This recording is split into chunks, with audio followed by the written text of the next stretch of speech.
नमस्कार। नमस्कार। सुन लो यूपीएससी में आपका स्वागत है। नमस्कार। भारतीय लोकतंत्र दुनिया का सबसे बड़ा लोकतंत्र है, ये तो हम सब जानते हैं। बिल्कुल। लेकिन क्या हमने कभी सोचा है कि इस विशाल चुनावी प्रक्रिया की रीढ़ की हड्डी कौन सा कानून है? बिल्कुल। मतलब वो कौन सा विधान है जो ये तय करता है कि भाई कौन चुनाव लड़ सकता है, कैसे चुनाव होंगे, और अगर कोई गड़बड़ हुई, कोई बेईमानी हुई तो क्या होगा? हाँ, ये सवाल बहुत महत्वपूर्ण है और इसका जवाब काफी हद तक एक ही कानून में सिमटा हुआ है। जन प्रतिनिधित्व अधिनियम 1951, representation of the people act 1951, जिसे हम शॉर्ट में आरपीए 1951 भी कहते हैं। आरपीए 1951। यही है वो कानूनी दस्तावेज जो भारत में चुनावों का पूरा खाका खींचता है। एग्जैक्टली। आप इसे हमारे चुनावों का ऑपरेटिंग सिस्टम समझ सकते हैं। ये तय करता है कि पूरी चुनावी मशीनरी कैसे काम करेगी, कौन इस खेल में शामिल हो सकता है और नियम तोड़ने पर क्या नतीजे होंगे। और यूपीएससी उम्मीदवारों के लिए तो ये एक्ट कत्ती मतलब बहुत ही ज्यादा महत्वपूर्ण है। प्रीलिम्स और मेंस दोनों में ही इससे जुड़े सवाल आते हैं। बिल्कुल। इसीलिए आज हम इस एक्ट के हर जरूरी पहलू को जो हमारे सोर्स मटेरियल में दिया गया है बारीकी से समझने की कोशिश करेंगे। एक एक सेक्शन को देखेंगे उदाहरणों के साथ, ताकि ये बोरिंग ना लगे। हाँ, कोशिश यही रहेगी कि ये एक दिलचस्प चर्चा बने। हमारा मकसद सिर्फ रटाना नहीं है, बल्कि इस एक्ट की आत्मा को समझना है, ताकि परीक्षा में किसी भी तरह का सवाल आए तो उसका सामना आत्मविश्वास से किया जा सके। सही कहा। तो शुरू करें? हाँ, बिल्कुल। चलिए, सबसे पहले एक्ट के बिल्कुल शुरुआती हिस्से से शुरू करते हैं। भाग 1 यानी प्रलंभिक, पार्ट 1 प्रिलिमिनरी। इसमें क्या खास है? देखिए, भाग 1 बहुत बेसिक है। इसमें सेक्शन 1 है जो बस एक्ट का संक्षिप्त नाम बताता है, जन प्रतिनिधित्व अधिनियम 1951। अच्छा, बस नाम, ठीक है। हाँ, और फिर है सेक्शन 2 जो है व्याख्या, इंटरप्रिटेशन। ये समझिए इस एक्ट की डिक्शनरी है।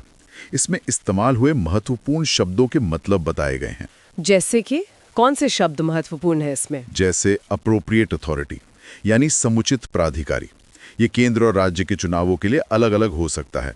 फिर इलेक्टर यानी निर्वाचक। निर्वाचक मतलब वोटर। हाँ, वो व्यक्ति जिसका नाम वोटर लिस्ट में है और जो वोट देने के लिए अयोग्य नहीं है। यहाँ आरबीए 1950 का भी जिक्र आता है, क्योंकि वोटर लिस्ट उसी एक्ट के तहत बनती है। ओके। और पॉलिटिकल पार्टी? हाँ, पॉलिटिकल पार्टी या राजनीतिक दल। एक्ट कहता है कि दल वही माना जाएगा जो चुनाव आयोग में रजिस्टर्ड हो। इसका जिक्र आगे सेक्शन 29A में विस्तार से आएगा। अच्छा, और भी कुछ परिभाषा है सेक्शन 2 में? कुछ और भी हैं, जैसे प्रिस्क्राइब्ड यानी विहित, पब्लिक हॉलिडे यानी लोक अवकाश, साइन यानी हस्ताक्षर। इनका मतलब वही है जो आमतौर पर समझा जाता है। तो सेक्शन 2 बेसिकली एक्ट को समझने के लिए जरूरी शब्दावली देता है। ठीक है, तो ये हुआ पार्ट 1। अब आते हैं सबसे महत्वपूर्ण हिस्सों में से एक पर, भाग 2, अहर्ताएं और निरर्हताएं। Part 2, qualifications and disqualifications. ये क्या है? हाँ, ये बहुत जरूरी है। इसमें दो चीजें हैं, चुनाव लड़ने के लिए क्या योग्यताएं चाहिए, क्वालिफिकेशंस, और किन आधारों पर कोई चुनाव लड़ने से अयोग्य हो जाता है, डिसक्वालिफिकेशंस। तो पहले योग्यताओं की बात करते हैं। अध्याय आए हैं संसद की सदस्यता के लिए अर्हताएं, chapter 1, qualifications for membership of parliament. इसमें क्या है? इसमें दो मुख्य सेक्शन हैं। सेक्शन 3 है राज्यसभा, काउंसिल ऑफ स्टेट्स की सदस्यता के लिए योग्यता। इसके अनुसार उम्मीदवार का भारत में किसी भी संसदीय क्षेत्र का निर्वाचक होना जरूरी है। किसी भी क्षेत्र का? पहले ऐसा नहीं था शायद। सही पकड़ा। पहले नियम था कि उम्मीदवार को उसी राज्य का निर्वाचक होना चाहिए जिस राज्य से वो राज्यसभा का चुनाव लड़ रहा है। लेकिन अब ये बदल गया है। अब आप कहीं के भी वोटर हो, किसी भी राज्य से राज्यसभा का चुनाव लड़ सकते हैं। ये एक महत्वपूर्ण बदलाव है। हाँ, ये तो बड़ा बदलाव है। और सेक्शन 4 वो लोकसभा के लिए है। जी, सेक्शन 4 लोकसभा या हाउस ऑफ पीपल की सदस्यता के लिए योग्यता बताता है। इसमें सामान्य सीटों के लिए योग्यता तो है ही, साथ ही SC/ST आरक्षित सीटों के लिए विशेष प्रावधान भी हैं। क्या विशेष प्रावधान है? SC/ST आरक्षित सीट से चुनाव लड़ने के लिए जरूरी है कि उम्मीदवार उस समुदाय का सदस्य हो, लेकिन ये जरूरी नहीं कि वो उसी राज्य का निर्वाचक हो जहां से वो चुनाव लड़ रहा है। हाँ, भारत के किसी न किसी राज्य का निर्वाचक होना जरूरी है। अच्छा, यानी SC/ST सदस्य देश में कहीं से भी आरक्षित सीट पर चुनाव लड़ सकता है, बस वो उस समुदाय का हो और देश में कहीं वोटर हो। बिल्कुल। सामान्य सीट के लिए तो उसी राज्य या क्षेत्र का वोटर होना जरूरी है जहां से वो लड़ रहा है। समझ गया। ये तो हुई संसद की बात। अब अध्याय 2 है, राज्य विधानमंडलों की सदस्यता के लिए अर्हताएं। Chapter 2 qualifications for membership of state legislatures. हाँ, इसमें भी वैसी व्यवस्था है। सेक्शन 5 विधानसभा यानी कि लेजिस्लेटिव असेंबली के लिए योग्यता बताता है, सामान्य सीटों के लिए और SC/ST आरक्षित सीटों के लिए। इसमें आसाम के स्वायत्त जिलों के लिए भी कुछ विशेष नियम हैं। ओके, और सेक्शन 5A? ये सिक्किम के लिए है। हाँ, सेक्शन 5A सिक्किम विधानसभा के लिए विशेष प्रावधान करता है। वहाँ भूटिया लेप्चा मूल के लोगों के लिए, नेपाली मूल के लोगों के लिए, अनुसूचित जातियों SC के लिए और संघ के लिए सीटें आरक्षित हैं। तो उनकी योग्यताओं के बारे में इसमें बताया गया है। ये काफी स्पेसिफिक है। और सेक्शन 6 विधान परिषद के लिए है। हाँ, सेक्शन 6 विधान परिषद की सदस्यता के लिए योग्यता से संबंधित है। हालांकि हमारे सोर्स मटेरियल में इसकी सिर्फ हेडिंग दी गई है, ज़्यादा विस्तार नहीं है। ठीक है, तो ये हो गई योग्यताएं। अब आते हैं निरर्हताओं पर यानी डिस्क्वालिफिकेशंस पर। ये अध्याय 3 में है। जी, अध्याय 3 सदस्यता के लिए निरर्हताएं। जी, चैप्टर 3 डिस्क्वालिफिकेशंस फॉर मेंबरशिप। ये बहुत ही महत्वपूर्ण और विस्तृत अध्याय है। इसमें पहला सेक्शन है सेक्शन 7 परिभाषाएं। हाँ, लेकिन सोर्स में इसकी भी सिर्फ हेडिंग है। असली चीज शुरू होती है सेक्शन 8 से। सेक्शन 8 कुछ अपराधों के लिए दोष सिद्धि पर निरर्हता, disqualification on conviction for certain offences. ये क्या कहता है? ये सेक्शन बहुत महत्वपूर्ण है। इसमें उन अपराधों की एक लंबी लिस्ट दी गई है जिनमें अगर कोई व्यक्ति दोषी ठहराया जाता है तो वो चुनाव लड़ने के लिए अयोग्य हो जाता है। कौन कौन से अपराध हैं इसमें? कुछ उदाहरण देंगे? हाँ, कई सारे हैं। जैसे भारतीय दंड संहिता IPC के तहत कुछ गंभीर अपराध, अस्पृश्यता अपराध अधिनियम, सीमा शुल्क अधिनियम, customs act, UAPA, TADA, FEMA, NDPS act, धार्मिक संस्थान दुरुपयोग निवारण अधिनियम, राष्ट्रीय गौरव अपमान निवारण अधिनियम, सती निवारण अधिनियम, भ्रष्टाचार निवारण अधिनियम, prevention of corruption act, POTA. List काफी लंबी है। कितने समय के लिए होती है? ये निर्भर करता है। कुछ मामलों में अगर सजा सिर्फ जुर्माने की है तो 6 साल की अयोग्यता होती है। अगर सजा कारावास की है तो सजा पूरी करने के बाद रिहाई की तारीख से 6 साल तक अयोग्यता बनी रहती है। 6 साल रिहाई के बाद भी? हाँ, और कुछ अन्य अपराध हैं जैसे जमाखोरी या मुनाफाखोरी, खाद्य या दवाओं में मिलावट, दहेज निषेध अधिनियम का उल्लंघन। इनमें अगर कम से कम 6 महीने की सजा होती है तो भी व्यक्ति दोषी ठहराए जाने की तारीख से अयोग्य हो जाता है और ये अयोग्यता रिहाई के बाद 6 साल तक चलती है। ये तो काफी सख्त नियम है। यहीं पर लिली थॉमस केस का जिक्र आता है ना? बिल्कुल। लिली थॉमस बनाम भारत संघ मामले 2013 ने सेक्शन 84 को असंवैधानिक करार दिया था। पहले सेक्शन 84 के तहत अगर कोई मौजूदा सांसद या विधायक दोषी ठहराया जाता था तो उसे अपील दायर करने के लिए 3 महीने का समय मिलता था और अपील लंबित रहने तक वो अयोग्य नहीं होता था, मतलब वो पद पर बना रह सकता था। अच्छा, एक तरह का बचाव था उनके पास। हाँ, लेकिन सुप्रीम कोर्ट ने कहा कि ये समानता के अधिकार अनुच्छेद 14 का उल्लंघन है और इस प्रावधान को रद्द कर दिया। इसका मतलब ये हुआ कि अब अगर कोई सांसद या विधायक सेक्शन 8 में बताए गए अपराधों में दोषी ठहराया जाता है और उससे कम 2 साल की सजा होती है तो वो तत्काल प्रभाव से अयोग्य हो जाएगा। उसे अपील करने का अधिकार है लेकिन सदस्यता तुरंत चली जाएगी। ये बहुत बड़ा फैसला था। इसने राजनीति के अपराधीकरण पर लगाम लगाने की दिशा में एक महत्वपूर्ण कदम उठाया। निश्चित रूप से सेक्शन 8 राजनीति को साफ सुथरा रखने के लिए एक बहुत महत्वपूर्ण प्रावधान है। ठीक है, सेक्शन 8 के बाद है सेक्शन 8A। ये किस बारे में है? सेक्शन 8A भ्रष्ट आचरण, करप्ट प्रैक्टिसेस के आधार पर निरर्हता की बात करता है। अगर कोई व्यक्ति चुनाव में भ्रष्ट आचरण का दोषी पाया जाता है तो राष्ट्रपति चुनाव आयोग की राय पर उसे अयोग्य घोषित कर सकते हैं। ये अयोग्यता 6 साल तक की हो सकती है। भ्रष्ट आचरण क्या होता है ये आगे आएगा शायद। हाँ, भाग 7 में सेक्शन 123 में इसकी पूरी परिभाषा दी गई है।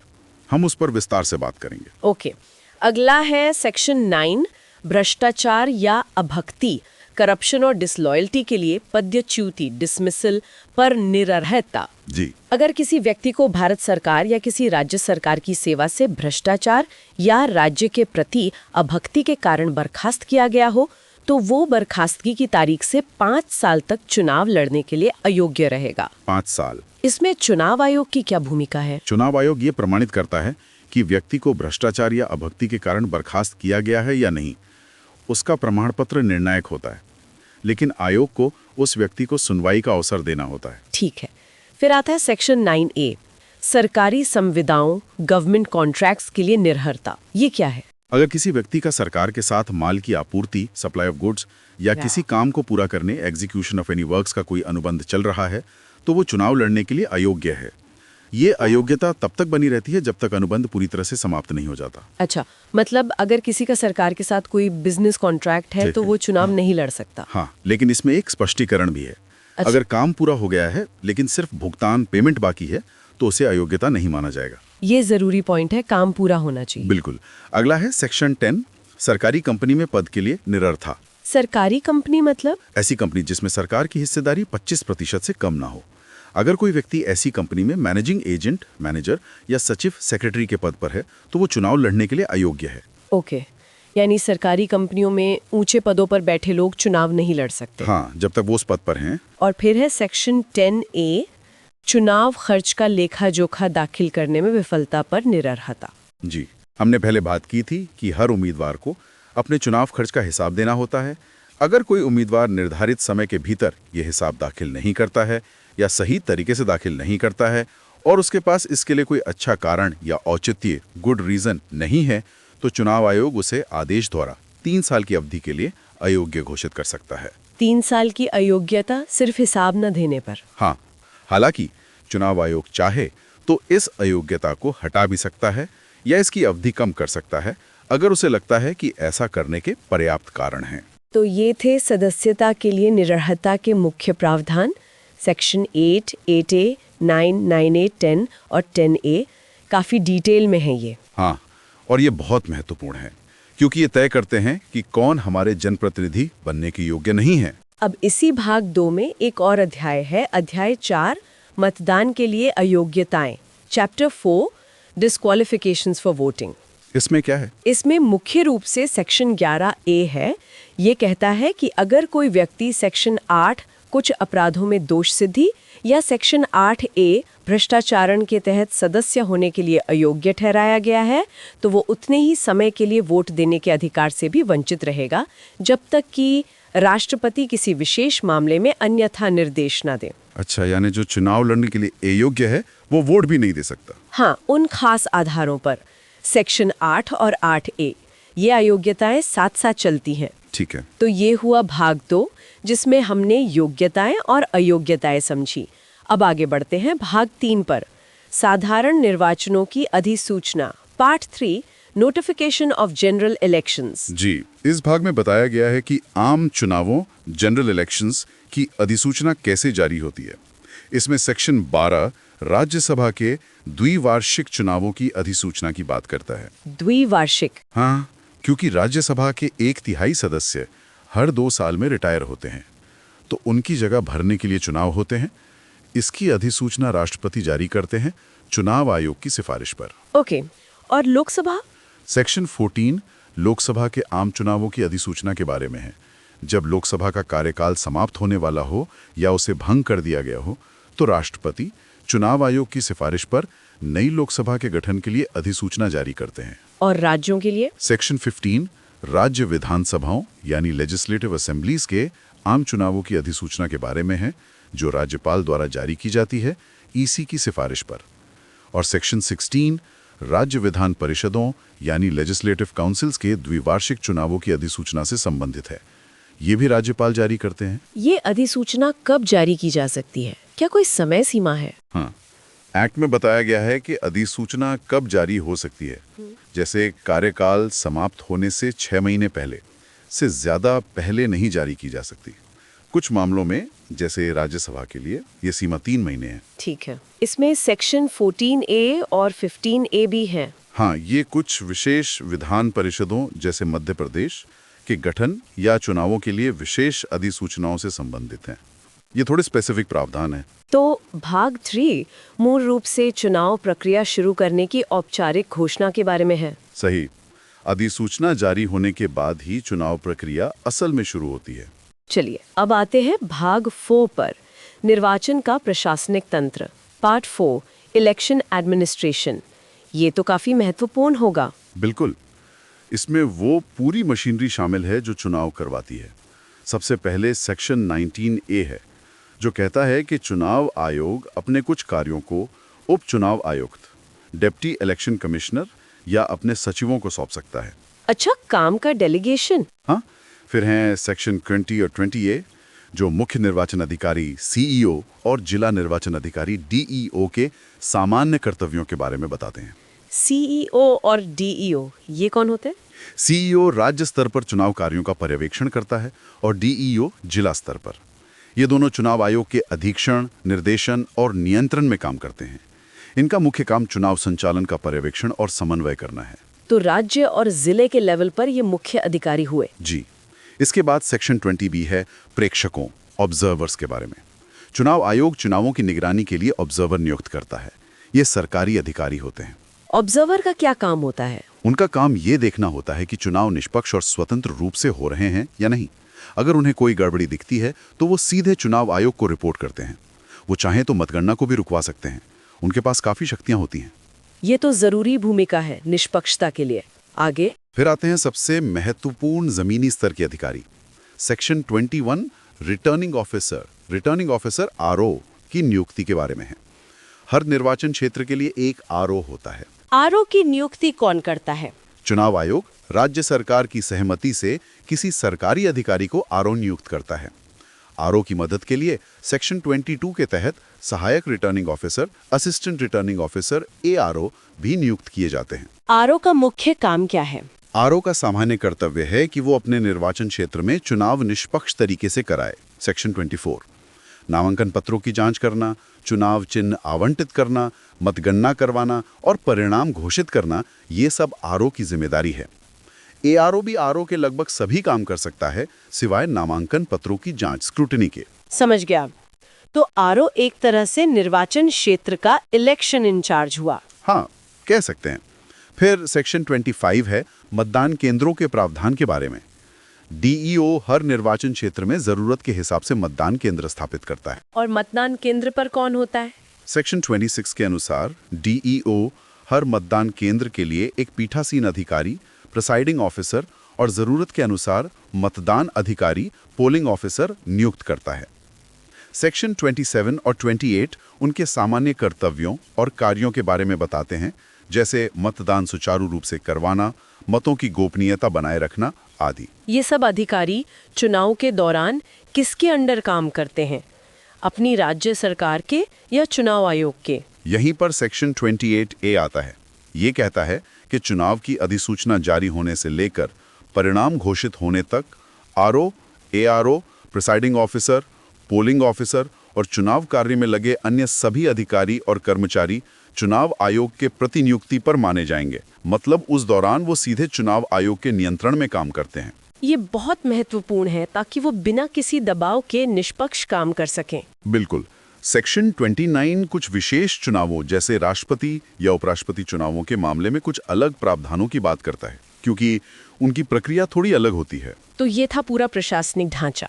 CO, DO, RO, ARO, presiding officer, polling officer, observers, ये सब मिलकर चुनाव करवाते हैं। जी हाँ, ये पूरी टीम RPA 1951 के तहत काम करती है।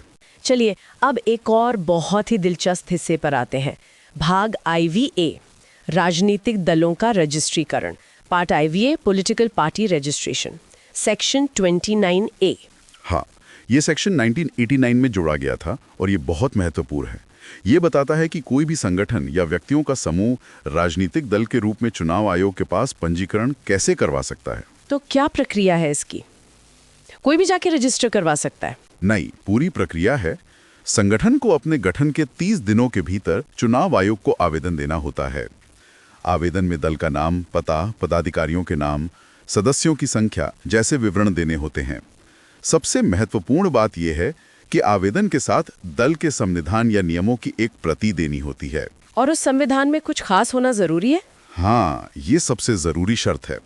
सेक्शन 29A5 कहता है कि पार्टी के संविधान में एक विशिष्ट प्रावधान, स्पेसिफिक प्रोविजन होना अनिवार्य है, जिसमें ये स्पष्ट रूप से लिखा हो कि पार्टी भारत के संविधान के प्रति सच्ची श्रद्धा और निष्ठा रखेगी और समाजवाद, धर्मनिरपेक्षता और लोकतंत्र के सिद्धांतों के प्रति निष्ठा रखेगी। तथा भारत की संप्रभुता, एकता और अखंडता को बनाए रखेगी। वाह, ये तो बहुत मजबूत शर्त है। यानी पार्टी को लिखित में भारत के संविधान और मूल सिद्धांतों के प्रति अपनी प्रतिबद्धता दिखानी होगी। बिल्कुल। अगर ये प्रावधान नहीं है तो चुनाव आयोग पंजीकरण नहीं करेगा। आयोग का निर्णय इस मामले में अंतिम होता है। पंजीकृत दलों को अपने नाम, पते या पदाधिकारियों में कोई भी बदलाव होने पर उसकी सूचना भी चुनाव आयोग को देनी होती है। ये तो हुआ पंजीकरण। इसके बाद सेक्शन 29B है, राजनीतिक दलों का अंशदान स्वीकार करने का अधिकार। हाँ, ये सेक्शन कहता है कि पंजीकृत राजनीतिक दल किसी भी व्यक्ति या कंपनी, सरकारी कंपनी को छोड़कर से चंदा या अंशदान स्वीकार कर सकते हैं, लेकिन वो किसी भी सरकारी कंपनी या विदेशी स्रोत, फॉरेन सोर्स से चंदा नहीं ले सकते। विदेशी स्रोत मतलब? इसका वही मतलब है जो foreign contribution regulation act 2010 FCRA में दिया गया है। इसमें विदेशी कंपनियां, विदेशी नागरिक, विदेशी ट्रस्ट आदि शामिल हैं। तो पार्टियों की फंडिंग पर ये एक तरह का नियंत्रण है। हाँ, और इसी से जुड़ा है सेक्शन 29C, राजनीतिक दलों द्वारा प्राप्त दान की घोषणा। इसमें क्या है? ये सेक्शन कहता है कि हर राजनीतिक दल को हर वित्तीय वर्ष में प्राप्त हुए चंदों की एक रिपोर्ट चुनाव आयोग को देनी होगी। इस रिपोर्ट में उन सभी व्यक्तियों और कंपनियों का विवरण देना होगा जिन्होंने उस वर्ष 20,000 रुपए से अधिक का चंदा दिया है। 20,000 रुपए से ज्यादा का चंदा, उसका हिसाब देना होगा। जी हाँ, व्यक्तियों से मिले चंदे और कंपनियों से मिले चंदे दोनों का अलग अलग विवरण देना होता है। ये रिपोर्ट पार्टी के कोषाध्यक्ष, ट्रेजरर द्वारा प्रमाणित होनी चाहिए। क्या इसमें चुनावी बॉन्ड से मिला चंदा भी शामिल है? नहीं, सेक्शन 29C में साफ लिखा है कि चुनावी बॉन्ड के माध्यम से प्राप्त चंदे की जानकारी इस रिपोर्ट में देने की जरूरत नहीं है। हालांकि यहाँ ये ध्यान रखना जरूरी है कि सुप्रीम कोर्ट ने हाल ही में चुनावी बॉन्ड योजना को रद्द कर दिया है। हाँ, वो एक अलग डेवलपमेंट है। अच्छा, अगर कोई पार्टी ये रिपोर्ट जमा नहीं करती तो उस पार्टी को आयकर अधिनियम, इनकम टैक्स एक्ट के तहत मिलने वाली टैक्स छूट का लाभ नहीं मिलेगा। तो ये पारदर्शिता लाने का एक प्रयास है। हालांकि चुनावी बॉन्ड वाला अपवाद इसे कुछ हद तक कमजोर करता था, कह सकते हैं। ये भाग 4A पार्टियों के पंजीकरण और उनके फाइनेंस से जुड़ा है। बहुत जरूरी जानकारी। अब चलते हैं सबसे लंबे और शायद सबसे जटिल भाग पर। भाग 5, निर्वाचनों का संचालन। Part 5, conduct of elections. इसमें तो बहुत कुछ होगा। हाँ, ये एक्ट का दिल है। इसमें चुनाव की पूरी प्रक्रिया, नामांकन से लेकर मतगणना और परिणाम तक सब कुछ शामिल है। इसका पहला अध्याय है अध्याय 1, अभ्यर्थियों का नाम निर्देशन। Chapter 1, nomination of candidates. नामांकन, यहीं से उम्मीदवार की यात्रा शुरू होती है। बिल्कुल। सेक्शन 30 कहता है कि चुनाव आयोग अधिसूचना जारी करके नामांकन आदि के लिए तारीखें तय करेगा।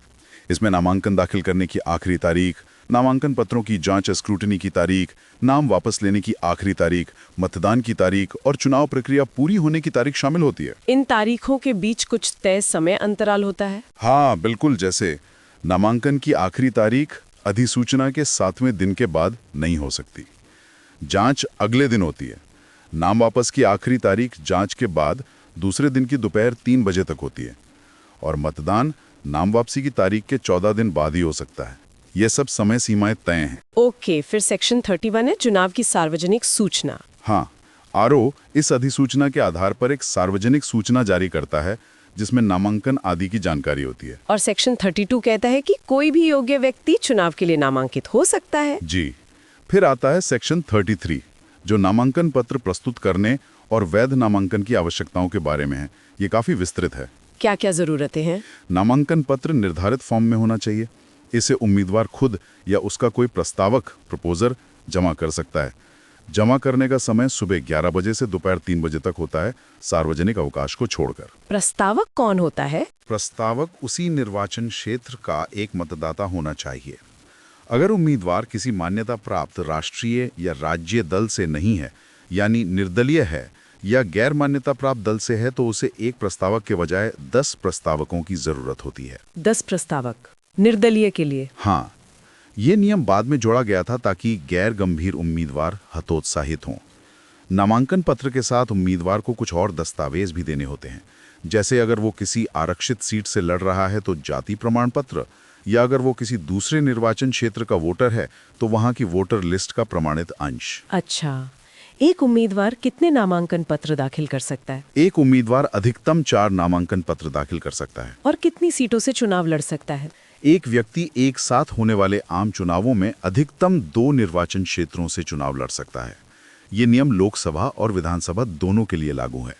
इसी तरह राज्यसभा या विधान परिषद के उपचुनावों में भी अधिकतम 2 सीटों से लड़ सकते हैं। तो 2 सीट से लड़ने वाला नियम यहीं से आता है। हाँ, सेक्शन 33(7) से। इसी सेक्शन में यह भी कहा गया है कि आरओ छोटी मोटी तकनीकी त्रुटियों, technical defect which is not of a substantial character, को नजरअंदाज कर सकता है या उन्हें ठीक करवा सकता है। ठीक है। अब सेक्शन 33A आता है, सूचना का अधिकार, राइट टू इंफॉर्मेशन। ये क्या है? ये बहुत महत्वपूर्ण है। इसके तहत हर उम्मीदवार को नामांकन पत्र के साथ एक शपथ पत्र देना होता है। इस शपथ पत्र में उसे अपने बारे में कुछ जरूरी जानकारी देनी होती है। कैसी जानकारी? मुख्य रूप से 2 तरह की। 1, आपराधिक पृष्ठभूमि, क्या उस पर कोई ऐसा लंबित आपराधिक मामला है जिसमें 2 साल या उससे अधिक की सजा हो सकती है और जिसमें आरोप तय हो चुके हैं, और क्या उसे किसी अपराध में 1 साल या उससे अधिक की सजा हुई है। 2, आस्तियों और देनदारियों, अपने जीवन साथी और आश्रित बच्चों की चल अचल संपत्ति और देनदारियों का ब्यौरा। ये जानकारी सार्वजनिक की जाती है? हाँ, आरओ को ये शपथ पत्र अपने नोटिस बोर्ड पर प्रदर्शित करना होता है और कोई भी इसकी कॉपी ले सकता है। ये मतदाताओं को उम्मीदवार के बारे में जानकारी देने के लिए। लेकिन सेक्शन 33B तो कुछ और कहता है। हाँ, सेक्शन 33B थोड़ा विवादास्पद रहा है। ये कहता है कि उम्मीदवार को नामांकन पत्र के साथ सिर्फ वही जानकारी देने की जरूरत है जो इस अधिनियम आरपीए 1951 या इसके तहत बनाए गए नियमों में मांगी गई है, भले ही किसी कोर्ट या चुनाव आयोग ने कोई और जानकारी देने का निर्देश क्यों न दिया हो। इसे संसद ने सुप्रीम कोर्ट के एक फैसले के प्रभाव को सीमित करने के लिए डाला था। हालांकि बाद में कोर्ट ने इसे आंशिक रूप से रद्द भी किया। ये तो थोड़ी खींचतान वाली बात लगती है। खैर, आगे है सेक्शन 34, निक्षेप, डिपॉजिट्स। ये सिक्योरिटी मनी है। हाँ, सिक्योरिटी डिपॉजिट। हर उम्मीदवार को नामांकन के साथ एक निश्चित राशि जमा करनी होती है। संसद, लोकसभा, राज्यसभा के लिए ये राशि 25,000 रुपए, SC/ST उम्मीदवारों के लिए 12,500 रुपए, विधानसभा परिषद के लिए ये 10,000 रुपए, SC/ST के लिए 5,000 रुपए। ये क्यों जमा करवाते हैं? ये भी गैर गंभीर उम्मीदवारों को रोकने के लिए है। अगर उम्मीदवार को चुनाव में कुल वैध मतों का 16 हिस्सा नहीं मिलता है तो ये राशि जब्त हो जाती है, फॉरफीटेड। अच्छा, 1/6 वोट न मिलने पर जमानत जब्त। ये मुहावरा यहीं से आया है। बिल्कुल। थोड़ा हंसते हुए, इसी सेक्शन 158 में जब्ती का प्रावधान है जो हम बाद में देखेंगे। ठीक है, डिपॉजिट जमा हो गया। अब सेक्शन 35 कहता है कि आरओ नामांकनों की सूचना और उनकी जांच का समय और स्थान बताएगा। जी, और फिर सेक्शन 36 में होती है नामांकनों की जांच, स्क्रूटनी ऑफ नॉमिनेशंस। ये एक बहुत महत्वपूर्ण चरण है। इसमें क्या होता है? कौन शामिल हो सकता है? जांच के समय उम्मीदवार खुद, उसका चुनाव एजेंट, उसका एक प्रस्तावक और एक अन्य अधिकृत व्यक्ति उपस्थित रह सकता है। आरओ सभी नामांकन पत्रों की जांच करता है। कोई भी व्यक्ति किसी नामांकन पर आपत्ति उठा सकता है। आरओ इन आपत्तियों पर निर्णय लेता है। किन आधारों पर नामांकन रद्द किया जा सकता है? कई आधार हैं, जैसे अगर उम्मीदवार निर्धारित योग्यताएं पूरी नहीं करता या अयोग्य है, जैसे उम्र कम है या सेक्शन 8, 9, 10 आदि के तहत अयोग्य है। अगर नामांकन पत्र पर उम्मीदवार या प्रस्तावक के जरूरी हस्ताक्षर नहीं हैं, अगर जरूरी संख्या में प्रस्तावक नहीं हैं, निर्दलीय के मामले में 10, अगर नामांकन पत्र निर्धारित समय या निर्धारित फॉर्म में जमा नहीं किया गया है, अगर सिक्योरिटी डिपॉजिट जमा नहीं किया गया है। क्या छोटी मोटी गलती पर भी रद्द हो सकता है? नहीं। सेक्शन 36(4) कहता है कि आरओ किसी भी नामांकन को किसी ऐसी त्रुटि के आधार पर रद्द नहीं करेगा जो सारवान प्रकृति की नहीं है, not of a substantial character. मतलब छोटी मोटी गलतियों को नजरअंदाज किया जा सकता है। जांच के बाद क्या होता है? आरओ उन उम्मीदवारों की सूची तैयार करता है जिनके नामांकन वैध पाए गए हैं। आरओ को अपने हर निर्णय का कारण लिखना होता है, खासकर अगर वो कोई नामांकन रद्द करता है। और अगर वोटर लिस्ट में नाम होने पर कोई सवाल उठाए? सेक्शन 36(7) कहता है कि वोटर लिस्ट में किसी व्यक्ति का नाम होना इस बात का निर्णायक सबूत है कि वो उस निर्वाचन क्षेत्र का मतदाता है, जब तक ये साबित ना हो जाए कि वो आरपीए 1950 या संविधान के तहत वोट देने के लिए अयोग्य है। ठीक है, जांच हो गई, वैध उम्मीदवारों की लिस्ट बन गई। अब आता है सेक्शन 37, उम्मीदवारी वापस लेना। Withdrawal of candidature. कोई उम्मीदवार चाहे तो अपना नाम वापस ले सकता है। कब तक और कैसे? नाम वापसी की जो आखिरी तारीख तय हुई है, जांच के बाद दूसरे दिन, उस दिन दोपहर 3 बजे तक उम्मीदवार खुद या उसका एजेंट या प्रस्तावक आरओ को लिखित नोटिस देकर नाम वापस ले सकता है। एक बार नोटिस दे दिया तो उसे रद्द नहीं किया जा सकता। आरओ इस नोटिस को अपने ऑफिस में लगाता है। नाम वापसी के बाद सेक्शन 38 के तहत आरओ नाम वापसी का समय खत्म होने के बाद चुनाव लड़ने वाले उम्मीदवारों कॉन्टेस्टिंग कैंडिडेट्स की एक अंतिम सूची तैयार करता है और उसे प्रकाशित करता है। इस लिस्ट का कोई खास फॉर्मेट होता है? हाँ, इसमें उम्मीदवारों को 3 श्रेणियों में बांटा जाता है। मान्यता प्राप्त राष्ट्रीय और राज्य दलों के उम्मीदवार, अन्य पंजीकृत लेकिन गैर मान्यता प्राप्त दलों के उम्मीदवार और निर्दलीय उम्मीदवार। हर श्रेणी में उम्मीदवारों के नाम वर्णानुक्रम यानी अल्फाबेटिकल ऑर्डर में होते हैं। अच्छा, पार्टियों की मान्यता के हिसाब से क्रम होता है। जी। सेक्शन 39 कहता है कि राज्यसभा और विधान परिषद के चुनावों में भी नामांकन की यही प्रक्रिया सेक्शन 31 से 38 तक कुछ मामूली बदलावों के साथ लागू होती है। ठीक है। एक और सेक्शन है 39A, समय का साम्यपूर्ण बंटवारा, इक्विटेबल शेयरिंग ऑफ टाइम। ये क्या है? ये मान्यता प्राप्त राजनीतिक दलों को चुनाव प्रचार के लिए सरकारी नियंत्रण वाले इलेक्ट्रॉनिक मीडिया जैसे दूरदर्शन और आकाशवाणी और अब केबल टीवी नेटवर्क पर भी मुफ्त में समय आवंटित करने के बारे में है। मुफ्त में टाइम कैसे तय होता है? किसको कितना मिलेगा? चुनाव आयोग पार्टियों के पिछले चुनावी प्रदर्शन के आधार पर समय का आवंटन करता है। इसका मकसद यह है कि पार्टियों को अपनी बात जनता तक पहुंचाने का समान अवसर मिले। इसके लिए एक आचार संहिता भी होती है। ओके, तो ये था पूरा नामांकन का प्रोसेस। काफी डिटेल्ड है। हाँ, इसमें हर कदम कानून द्वारा तय है ताकि प्रक्रिया निष्पक्ष रहे। अब आते हैं अध्याय 2 पर, अभ्यर्थी और उनके अभिकर्ता। Chapter 2, candidates and their agents. Agent कौन होते हैं? उम्मीदवार चुनाव प्रक्रिया में अपनी मदद के लिए कुछ एजेंट नियुक्त कर सकता है। सेक्शन 40 के तहत हर उम्मीदवार एक निर्वाचन अभिकर्ता यानी इलेक्शन एजेंट नियुक्त कर सकता है। ये एजेंट उम्मीदवार की तरफ से कई काम कर सकता है, जैसे खर्च का हिसाब रखना। और पोलिंग एजेंट? हाँ, सेक्शन 46 के तहत उम्मीदवार या उसका चुनाव एजेंट हर मतदान केंद्र के लिए मतदान अभिकर्ता यानी पोलिंग एजेंट नियुक्त कर सकता है। इसी तरह सेक्शन 47 के तहत गणना के लिए गणना अभिकर्ता यानी काउंटिंग एजेंट नियुक्त किए जा सकते हैं। इनकी संख्या चुनाव आयोग द्वारा निर्धारित की जाती है। इनका काम क्या होता है? पोलिंग एजेंट मतदान केंद्र पर यह देखता है कि मतदान सही तरीके से हो रहा है या नहीं, कोई फर्जी वोटिंग तो नहीं हो रही। काउंटिंग एजेंट मतगणना के समय देखता है कि गिनती सही हो रही है या नहीं। वो वोटों पर आपत्ति भी उठा सकता है। सेक्शन 49। क्या उम्मीदवार इनकी नियुक्ति रद्द कर सकता है? हाँ, सेक्शन 48 के तहत उम्मीदवार या चुनाव एजेंट किसी भी एजेंट की नियुक्ति रद्द कर सकता है। अगर किसी एजेंट की मृत्यु हो जाती है या नियुक्ति रद्द होती है तो उसकी जगह नया एजेंट नियुक्त किया जा सकता है। अगर किसी जगह एजेंट मौजूद ना हो तो? सेक्शन 51 कहता है कि अगर कोई काम एजेंट की उपस्थिति में किया जाना है लेकिन वो अनुपस्थित है तो उस काम को अवैध नहीं माना जाएगा। मतलब एजेंट की गैर मौजूदगी से प्रक्रिया नहीं रुकेगी। ठीक है, तो एजेंट उम्मीदवार के आंख कान की तरह काम करते हैं? बिल्कुल। Chapter 3, general procedure. इसमें सेक्शन 52 बहुत महत्वपूर्ण लगता है, मान्यता प्राप्त दल के उम्मीदवार की मृत्यु। हाँ, ये एक दुखद लेकिन जरूरी प्रावधान है। अगर नामांकन पत्रों की जांच के बाद और मतदान शुरू होने से पहले किसी मान्यता प्राप्त राजनीतिक दल के उम्मीदवार की मृत्यु हो जाती है तो आरओ उस निर्वाचन क्षेत्र का चुनाव स्थगित अर्जन कर देगा और चुनाव आयोग को रिपोर्ट करेगा। चुनाव स्थगित हो जाएगा, फिर क्या होगा? चुनाव आयोग उस पार्टी को 7 दिनों के भीतर एक नया उम्मीदवार नामित करने के लिए कहेगा। जब पार्टी नया उम्मीदवार नामित कर देती है तो पूरी नामांकन प्रक्रिया सिर्फ उस पार्टी के उम्मीदवार के लिए फिर से शुरू होगी और चुनाव के लिए नई तारीखें घोषित की जाएंगी। ये सिर्फ मान्यता प्राप्त दल के उम्मीदवार की मृत्यु पर ही लागू होता है, निर्दलीय या गैर मान्यता प्राप्त दल के उम्मीदवार की मृत्यु पर नहीं। जी हाँ, सेक्शन 52 केवल मान्यता प्राप्त राष्ट्रीय या राज्यीय दल के उम्मीदवार की मृत्यु पर ही लागू होता है। मान्यता प्राप्त दल की परिभाषा भी इसमें दी गई है। ये एक महत्वपूर्ण अंतर है। अच्छा, सेक्शन 53 है लड़े जाने वाले और निर्विरोध चुनावों में प्रक्रिया। ये सीधा है। अगर वैध उम्मीदवारों की सूची में एक से अधिक उम्मीदवार हैं तो मतदान होगा, कंटेस्टेड इलेक्शन। अगर सिर्फ एक ही उम्मीदवार है तो उसे निर्विरोध निर्वाचित घोषित कर दिया जाएगा। और सेक्शन 55 कहता है कि SC/ST सदस्य अनारक्षित सीटों पर भी चुनाव लड़ सकते हैं। हाँ, आरक्षण का मतलब ये नहीं है कि वो सामान्य सीटों से नहीं लड़ सकते, वो कहीं से भी लड़ने के पात्र हैं। चलिए अब आते हैं अध्याय IV पर, मतदान, चैप्टर 4 द पोल।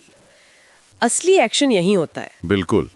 सेक्शन 56 कहता है कि चुनाव आयोग मतदान के लिए तारीख और समय घंटे तय करेगा। क्या मतदान रोका जा सकता है? हाँ, सेक्शन 57 के तहत अगर मतदान केंद्र पर कोई दंगा, हिंसा या अन्य कोई ऐसी आपात स्थिति पैदा हो जाती है जिससे मतदान प्रक्रिया बाधित होती है, तो पीठासीन अधिकारी या आरओ मतदान को स्थगित कर सकता है। फिर चुनाव आयोग की मंजूरी से नई तारीख या समय तय किया जाता है। और अगर बैलेट बॉक्स या ईवीएम को कोई नुकसान पहुंचा दे तो? सेक्शन 18 इसी स्थिति के लिए है।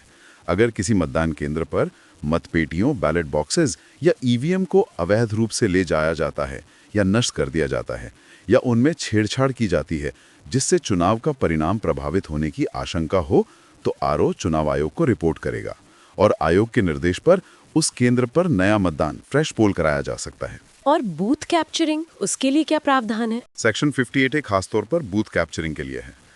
अगर आरओ को रिपोर्ट मिलती है कि किसी मतदान केंद्र या कई केंद्रों पर बूथ कैप्चरिंग हुई है, तो वो चुनाव आयोग को सूचित करेगा। चुनाव आयोग सभी परिस्थितियों पर विचार करने के बाद या तो उन केंद्रों पर हुए मतदान को रद्द करके नए मतदान का आदेश दे सकता है या फिर ये घोषणा कर सकता है कि उस निर्वाचन क्षेत्र का चुनाव ही रद्द किया जाता है। बूथ कैप्चरिंग की परिभाषा क्या है? इसकी विस्तृत परिभाषा सेक्शन 135A में दी गई है, जिस पर हम बाद में आएंगे। मोटे तौर पर इसका मतलब है मतदान केंद्र पर कब्जा करना, वोटरों को डराना, अधिकारियों को धमकाना या ईवीएम या बैलेट बॉक्स छीनना। ये तो बहुत गंभीर अपराध है। निश्चित रूप से। अच्छा, सेक्शन 59 बताता है कि चुनावों में मतदान कैसे होगा। सामान्य नियम है कि मतदान मतपत्र द्वारा निर्धारित तरीके से होगा, लेकिन अब ज्यादातर चुनाव ईवीएम से होते हैं। ईवीएम का जिक्र कहाँ है? वो सेक्शन 61A में है, जिस पर हम अभी आएंगे। सेक्शन 59 ये भी कहता है कि प्रॉक्सी वोटिंग, किसी और की जगह वोट डालना, की अनुमति नहीं है, कुछ विशेष मामलों को छोड़कर। और हाँ, राज्यसभा चुनाव में खुला मतपत्र होता है, ये भी एक अपवाद है। खुला मतपत्र राज्यसभा में? हाँ, दल बदल को रोकने के लिए व्यवस्था की गई है। विधायक को अपना वोट अपनी पार्टी के अधिकृत एजेंट को दिखाना होता है। अच्छा, ये दिलचस्प है। सेक्शन 60 कुछ खास लोगों के लिए वोटिंग की विशेष प्रक्रिया बताता है। हाँ, जैसे कि सशस्त्र बलों के सदस्य या जो लोग चुनाव ड्यूटी पर अपने क्षेत्र से बाहर तैनात हैं। ऐसे लोग डाक मतपत्र, पोस्टल बैलेट से या कुछ मामलों में प्रॉक्सी के जरिए वोट दे सकते हैं। और फर्जी वोटिंग रोकने के लिए? सेक्शन 61 मतदाताओं के प्रतिरूपण यानी फर्जी वोटिंग को रोकने के लिए विशेष प्रक्रिया बताता है। इसमें मतदाता की उंगली पर अमिट शाही, इंडेलेबल लगाना और मतदाता पहचान पत्र, आइडेंटिटी कार्ड की जांच करना शामिल है। वो स्याही जो मिटती नहीं। हाँ, वही। और फिर आता है सेक्शन 61A, चुनावों में वोटिंग मशीनें। Voting machines, EVM. इस पे तो बहुत बहस होती है। हाँ, ये सेक्शन कहता है कि चुनाव आयोग जैसा वो उचित समझे चुनावों में वोटिंग मशीनों का इस्तेमाल करने का निर्देश दे सकता है। ईवीएम के इस्तेमाल की पूरी प्रक्रिया नियमों में तय की गई है। ठीक है, अब सबसे बुनियादी सवाल, वोट देने का अधिकार, राइट टू वोट किसे है? सेक्शन 62? सेक्शन 62 कहता है कि हर वो व्यक्ति वोट दे सकता है जिसका नाम उस निर्वाचन क्षेत्र की मतदाता सूची में है और जो वोट देने के लिए अयोग्य नहीं है। कौन वोट नहीं दे सकता? कोई भी व्यक्ति एक ही वर्ग के चुनाव में, जैसे लोकसभा चुनाव, एक से अधिक निर्वाचन क्षेत्र में वोट नहीं दे सकता। एक ही निर्वाचन क्षेत्र में एक से ज्यादा बार वोट नहीं दे सकता। अगर दिया तो उसके सारे वोट शून्य माने जाएंगे। और जेल में बंद लोग? ये महत्वपूर्ण है। कोई भी व्यक्ति जो किसी अपराध के लिए सजा काट रहा है, यानी जेल में है या पुलिस की कानूनी हिरासत, लॉफुल कस्टडी में है, वो वोट नहीं दे सकता। लेकिन अगर कोई व्यक्ति निवारक निरोध के तहत हिरासत में है तो वो वोट दे सकता है, जैसे डाक मतपत्र से। अच्छा, सजा याफ्ता कैदी वोट नहीं दे सकते, पर विचाराधीन या निवारक निरोध वाले दे सकते हैं? नहीं, विचाराधीन कैदी जो पुलिस हिरासत या न्यायिक हिरासत में हैं, वे भी वोट नहीं दे सकते। सिर्फ निवारक निरोध वाले दे सकते हैं। हालांकि वोट ना दे पाने के कारण कोई व्यक्ति मतदाता सूची से अयोग्य नहीं हो जाता, वो वोटर बना रहता है। ये नियम प्रॉक्सी वोटर पर लागू नहीं होता। ये काफी न्यूआंस्ड पॉइंट है। ठीक है, मतदान हो गया। अब अध्याय 5, मतों की गिनती। Chapter 5, counting of votes. जी। सेक्शन 64 कहता है कि मतों की गिनती आरओ के पर्यवेक्षण और निर्देशन में होगी। उम्मीदवार, उनके चुनाव एजेंट और गणना एजेंट वहां उपस्थित रह सकते हैं। अगर गिनती के दौरान गड़बड़ हो, जैसे मतपत्र नष्ट हो जाएं? उसके लिए सेक्शन 64A है। अगर मतगणना के दौरान मतपत्र या ईवीएम को नुकसान पहुंचता है या नष्ट कर दिया जाता है तो आरओ तुरंत गिनती रोककर चुनाव आयोग को रिपोर्ट करेगा। आयोग फिर तय करेगा कि क्या करना है, गिनती जारी रखनी है, नए सिरे से करानी है या कोई और निर्देश देना है। गिनती पूरी होने के बाद सेक्शन 66 के अनुसार आरओ परिणाम की घोषणा करता है, डिक्लेरेशन ऑफ रिजल्ट्स, यानी बताता है कि कौन उम्मीदवार जीता है। ठीक है। अब आता है अध्याय VI बहुस्थानिक निर्वाचन, चैप्टर 6 मल्टीपल इलेक्शंस। ये उन लोगों के लिए है जो एक से ज्यादा सीट जीत जाते हैं। हाँ, सेक्शन 68, 69 और 70 इसी बारे में है। अगर कोई व्यक्ति संसद के दोनों सदनों, लोकसभा और राज्यसभा के लिए चुन लिया जाता है, या संसद और किसी राज्य विधानमंडल के लिए चुन लिया जाता है, या एक ही सदन जैसे लोकसभा में एक से अधिक सीटों पर जीत जाता है, तो उससे निर्धारित समय के भीतर एक सीट चुनकर बाकी सीटों से इस्तीफा देना होता है। अगर वो इस्तीफा नहीं देता तो उसकी सभी सीटें खाली हो जाएंगी। व्यक्ति एक समय में एक ही जगह का प्रतिनिधित्व करे। ठीक है। अध्याय 7 निर्वाचन परिणाम का प्रकाशन और नामा निर्देशन, chapter 7 publication of election result and nomination. इसमें क्या है? सेक्शन 71 कहता है कि राज्यसभा के चुनाव परिणामों और राष्ट्रपति द्वारा नामित सदस्यों के नामों को सरकारी गजट में प्रकाशित किया जाएगा। और सेक्शन 75A आस्तियों और दायित्वों की घोषणा, declaration of assets and liabilities, ये नामांकन वाले शपथ पत्र से अलग है। हाँ, ये चुनाव जीतने के बाद की प्रक्रिया है। हर चुना गया उम्मीदवार, चाहे वो संसद का सदस्य हो या राज्य विधानमंडल का, उसे सदन की सदस्यता की शपथ लेने के 90 दिनों के भीतर अपने जीवन साथी और आश्रित बच्चों की आस्तियों, एसेट्स और देनदारियों का ब्यौरा संबंधित सदन के अध्यक्ष या सभापति को देना होता है। 90 दिनों के भीतर शपथ लेने के बाद इसमें क्या क्या बताना होता है? इसमें चल और अचल संपत्ति, सार्वजनिक वित्तीय संस्थान, पब्लिक फाइनेंशियल इंस्टीट्यूशंस और सरकार के प्रति देनदारियां शामिल होती हैं। अगर कोई सदस्य ये जानकारी नहीं देता है तो इसे सदन के विशेषाधिकार का हनन माना जा सकता है और सदन उस पर कार्रवाई कर सकता है। ये पारदर्शिता के लिए एक और कदम है। जी हाँ, इसमें आश्रित बच्चे, सार्वजनिक वित्तीय संस्थान, बैंक आदि की परिभाषाएं भी दी गई हैं। अब आते हैं अध्याय 8 पर, निर्वाचन व्यय, चैप्टर 8 इलेक्शन एक्सपेंसेस। सेक्शन 76 कहता है कि ये अध्याय कुछ चुनावों पर लागू नहीं होता। हाँ, ये मुख्य रूप से लोकसभा और विधानसभा चुनावों पर लागू होता है। सेक्शन 77 निर्वाचन व्यय का लेखा और उसकी अधिकतम सीमा, इस पर हमने पहले भी बात की थी। जी, ये सेक्शन कहता है कि हर उम्मीदवार या उसके चुनाव एजेंट को चुनाव प्रचार के दौरान किए गए सभी खर्चों का एक अलग और सही लेखा जोखा रखना होगा। ये खर्च चुनाव आयोग द्वारा निर्धारित अधिकतम सीमा से अधिक नहीं होना चाहिए। खर्च की सीमा क्या है? ये बदलती रहती है। हाँ, चुनाव आयोग समय समय पर इसे संशोधित करता है। ये राज्य और निर्वाचन क्षेत्र के हिसाब से अलग अलग हो सकती है। इसमें क्या क्या शामिल नहीं होता? आपने स्टार प्रचारकों का जिक्र किया था। हाँ, मान्यता प्राप्त राजनीतिक दलों के नेताओं अधिकतम 40 नेता और अन्य पंजीकृत दलों के नेताओं अधिकतम 20 नेता द्वारा पार्टी के प्रचार के लिए की गई यात्रा पर हुआ खर्च उम्मीदवार के खर्च में नहीं जोड़ा जाता, बशर्ते वो नेता उम्मीदवार के साथ मंच साझा ना करें। इसके अलावा सरकारी कर्मचारियों द्वारा अपने आधिकारिक कर्तव्य के निर्वहन में किया गया खर्च भी उम्मीदवार के खाते में नहीं जुड़ता। ये स्टार प्रचारक वाला नियम काफी महत्वपूर्ण है। हाँ, क्योंकि इससे पार्टियों को अपने बड़े नेताओं को प्रचार में इस्तेमाल करने की छूट मिलती है। और सेक्शन 78 कहता है कि ये लेखा चुनाव परिणाम घोषित होने के 30 दिनों के भीतर DEO जिला निर्वाचन अधिकारी के पास दाखिल करना होगा। जी हाँ, और जैसा हमने सेक्शन 10 में देखा था, ऐसा ना करने पर 3 साल तक की अयोग्यता हो सकती है। ठीक है, तो ये हुआ चुनाव खर्च का हिसाब किताब। जी। इसके बाद एक छोटा सा भाग है, भाग VA, मान्यता प्राप्त राजनीतिक दलों के अभ्यर्थियों को कतिपय सामग्री का निःशुल्क प्रदाय।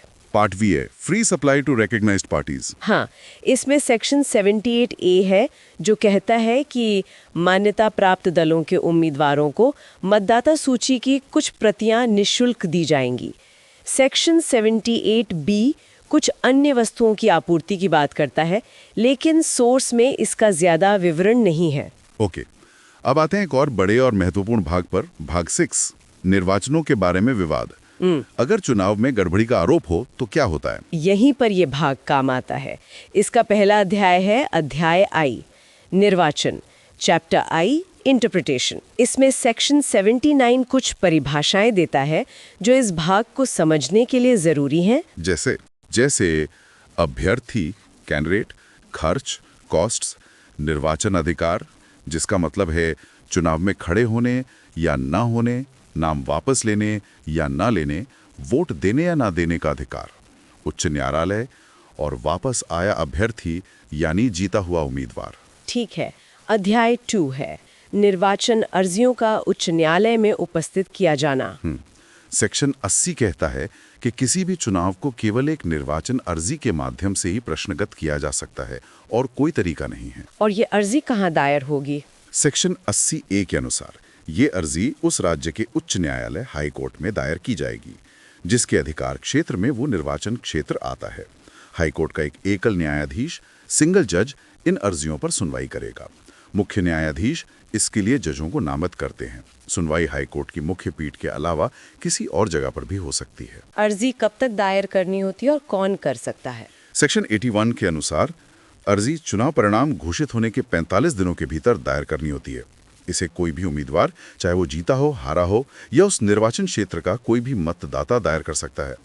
अर्जी पर याचिकाकर्ता के हस्ताक्षर और सत्यापन, वेरिफिकेशन होना जरूरी है। इसमें पार्टी किसको बनाया जाता है? मतलब प्रतिवादी कौन होता है? सेक्शन 82 बताता है अगर याचिकाकर्ता ये दावा करता है कि वो खुद या कोई अन्य उम्मीदवार चुना जाना चाहिए था तो सभी चुनाव लड़ने वाले उम्मीदवारों को प्रतिवादी बनाना होगा। अगर सिर्फ जीते हुए उम्मीदवार का चुनाव रद्द करने की मांग है तो सिर्फ जीते हुए उम्मीदवार, रिटर्न्ड कैंडिडेट को प्रतिवादी बनाना जरूरी है।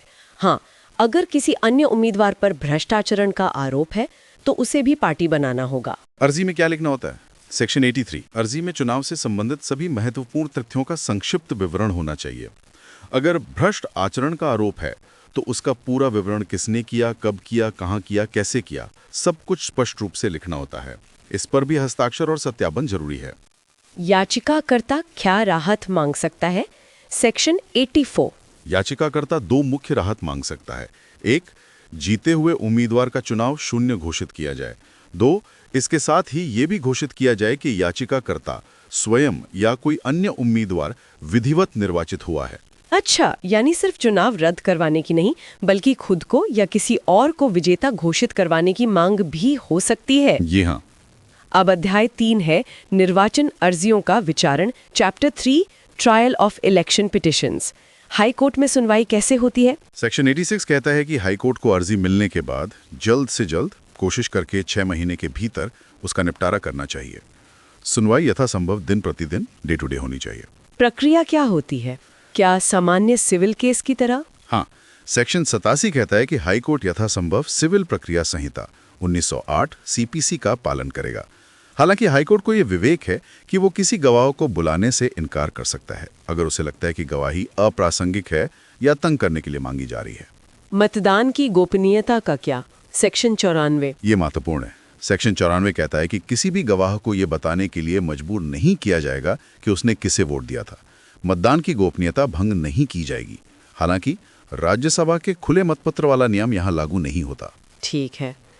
अगर किसी गवाह को ऐसे सवाल का जवाब देना पड़े जिससे वो अपराध में फंस सकता है, सेक्शन 95। अगर कोर्ट उसे जवाब देने के लिए मजबूर करता है और वो सच जवाब देता है तो कोर्ट उसे एक क्षतिपूर्ति का प्रमाण पत्र दे सकता है, जिसके बाद उस गवाह पर उस मामले से संबंधित कोई आपराधिक मुकदमा नहीं चलाया जा सकता। ये तो गवाह को सुरक्षा देने के लिए है। हाँ, सेक्शन 97 भी दिलचस्प है। प्रत्यारोप, रेक्रिमिनेशन। ये कब होता है? ये तब होता है जब याचिकाकर्ता ने खुद को या किसी और को विजेता घोषित करने की मांग की हो, सेक्शन 84 के तहत। ऐसे में जीता हुआ उम्मीदवार, रिटर्न कैंडिडेट भी याचिकाकर्ता के खिलाफ सबूत दे सकता है कि याचिकाकर्ता का चुनाव भी भ्रष्ट आचरण के कारण शून्य हो जाता अगर वो जीता होता। इसके लिए उसे नोटिस और सिक्योरिटी जमा करनी होती है। अच्छा, मतलब बचाव पक्ष भी हमला कर सकता है। हाँ, कह सकते हैं। सुनवाई के बाद हाईकोर्ट क्या फैसला देता है? सेक्शन 98। हाईकोर्ट 4 तरह के आदेश दे सकता है। 1, याचिका खारिज कर दे। 2, जीते हुए उम्मीदवार का चुनाव शून्य घोषित कर दे। 3, जीते हुए उम्मीदवार का चुनाव शून्य घोषित करे और साथ ही याचिकाकर्ता या किसी अन्य उम्मीदवार को विधिवत निर्वाचित घोषित करे। 4. ये सोर्स में स्पष्ट नहीं पर निहित है। याचिका खारिज करे लेकिन खर्चों आदि पर आदेश दे। फैसला देते समय कोर्ट और क्या आदेश दे सकता है? सेक्शन 99। अगर भ्रष्ट आचरण का आरोप साबित होता है तो कोर्ट अपने फैसले में ये भी लिखेगा कि कौन सा भ्रष्ट आचरण किया गया और किन व्यक्तियों ने, चाहे वो पार्टी हो या नहीं, वो भ्रष्ट आचरण किया। कोर्ट लागत, कॉस्ट के बारे में भी आदेश देगा, लेकिन किसी व्यक्ति का नाम भ्रष्ट आचरण के लिए लेने से पहले उसे नोटिस देकर सुनवाई का अवसर देना जरूरी है। किन आधारों पर चुनाव शून्य घोषित किया जा सकता है?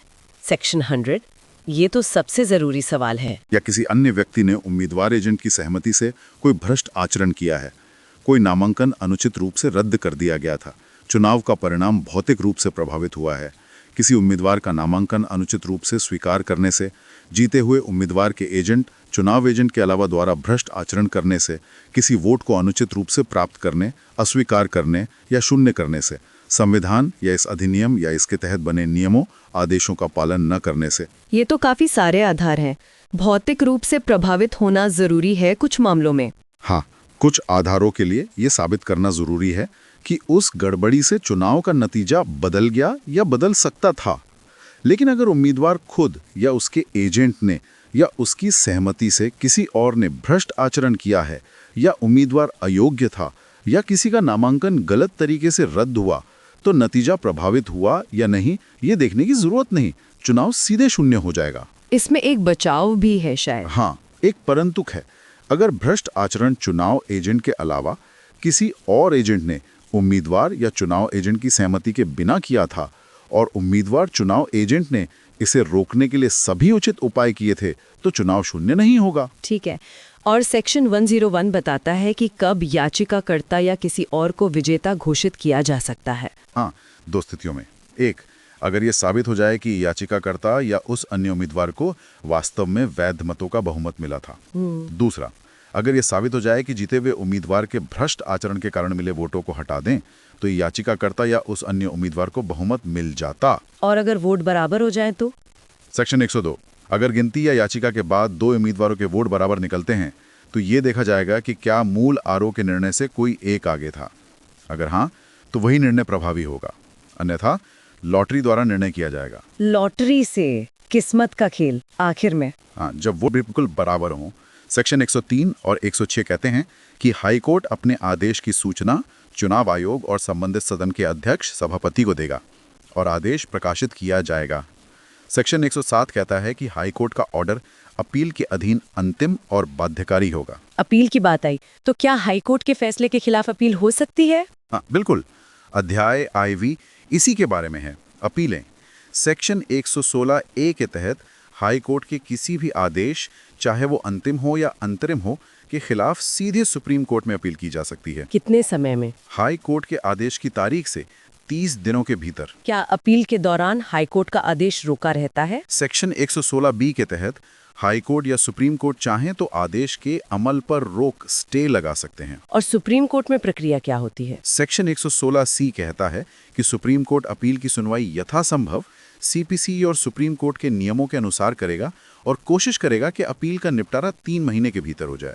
सुप्रीम कोर्ट अपने निर्णय की सूचना भी चुनाव आयोग और संबंधित प्राधिकारी को देगा। तो चुनाव विवादों के निपटारे की ये पूरी प्रक्रिया है, हाई कोर्ट में याचिका, फिर सुप्रीम कोर्ट में अपील। जी, इसमें याचिका वापस लेने, विड्रॉल, सेक्शन 109, 110, 111 और याचिकाकर्ता की मृत्यु पर याचिका समाप्त होने, अबैटमेंट के भी प्रावधान हैं। और खर्चा, वकील का, कोर्ट का।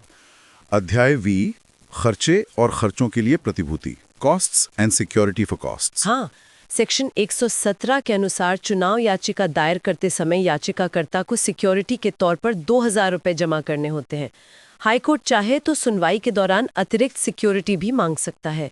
कोर्ट अपने विवेक से तय करता है कि केस का खर्चा कौन देगा। सेक्शन 119, आमतौर पर हारने वाले पक्ष को जीतने वाले का खर्चा देना पड़ता है। ये 2000 रुपए तो बहुत कम लगते हैं आज के हिसाब से। हाँ, ये राशि काफी पुरानी है। सेक्शन 121 बताता है कि सिक्योरिटी जमा से खर्चों का भुगतान कैसे होगा और बची हुई राशि कैसे वापस मिलेगी। सेक्शन 122 खर्चों संबंधी आदेशों के निष्पादन, एक्सिक्यूशन के बारे में है। तो ये था पूरा भाग 6 चुनाव विवादों के बारे में। काफी कानूनी प्रक्रिया है इसमें। हाँ, क्योंकि चुनाव लोकतंत्र का आधार है, इसलिए विवादों के निपटारे की एक निष्पक्ष और तय प्रक्रिया होना जरूरी है। अब आते हैं उस हिस्से पर जिसका जिक्र बार बार आया है, भाग 7, भ्रष्ट आचरण और निर्वाचन अपराध, part 7, corrupt practices and electoral offences. पहला अध्याय, भ्रष्ट आचरण, करप्ट प्रैक्टिसेस, सेक्शन 123। हाँ, सेक्शन 123 उन कार्यों की सूची देता है जिन्हें भ्रष्ट आचरण माना जाता है। अगर कोई उम्मीदवार या उसका एजेंट या उसकी सहमति से कोई और व्यक्ति इनमें से कोई काम करता है तो चुनाव शून्य घोषित किया जा सकता है, जैसा हमने सेक्शन 100 में देखा। क्या क्या शामिल है इसमें? पहला है 1, रिश्वत, ब्राइबरी। हाँ, रिश्वत देना या लेना। किस लिए? वोट देने या ना देने के लिए, चुनाव में खड़े होने या ना होने के लिए, या नाम वापस लेने या ना लेने के लिए। इसमें सिर्फ पैसा ही नहीं बल्कि किसी भी तरह का परितोषण, ग्रेटिफिकेशन शामिल है, जैसे तोहफे, मनोरंजन, नौकरी का वादा आदि। हालांकि उम्मीदवार द्वारा किए गए वास्तविक चुनाव खर्च को रिश्वत नहीं माना जाता। ठीक है।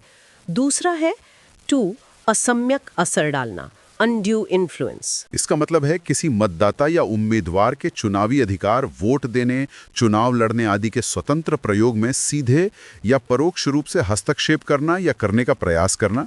इसमें धमकी देना, चोट पहुंचाना, सामाजिक बहिष्कार का डर दिखाना या यहाँ तक कि दैवीय अप्रसाद या आध्यात्मिक निंदा का भय दिखाना भी शामिल है। अच्छा, मतलब भगवान के नाम पे डराना भी अनड्यू इन्फ्लुएंस है। बिल्कुल, लेकिन लोक नीति की घोषणा करना या कोई कानूनी अधिकार का प्रयोग करना, इसे हस्तक्षेप नहीं माना जाता।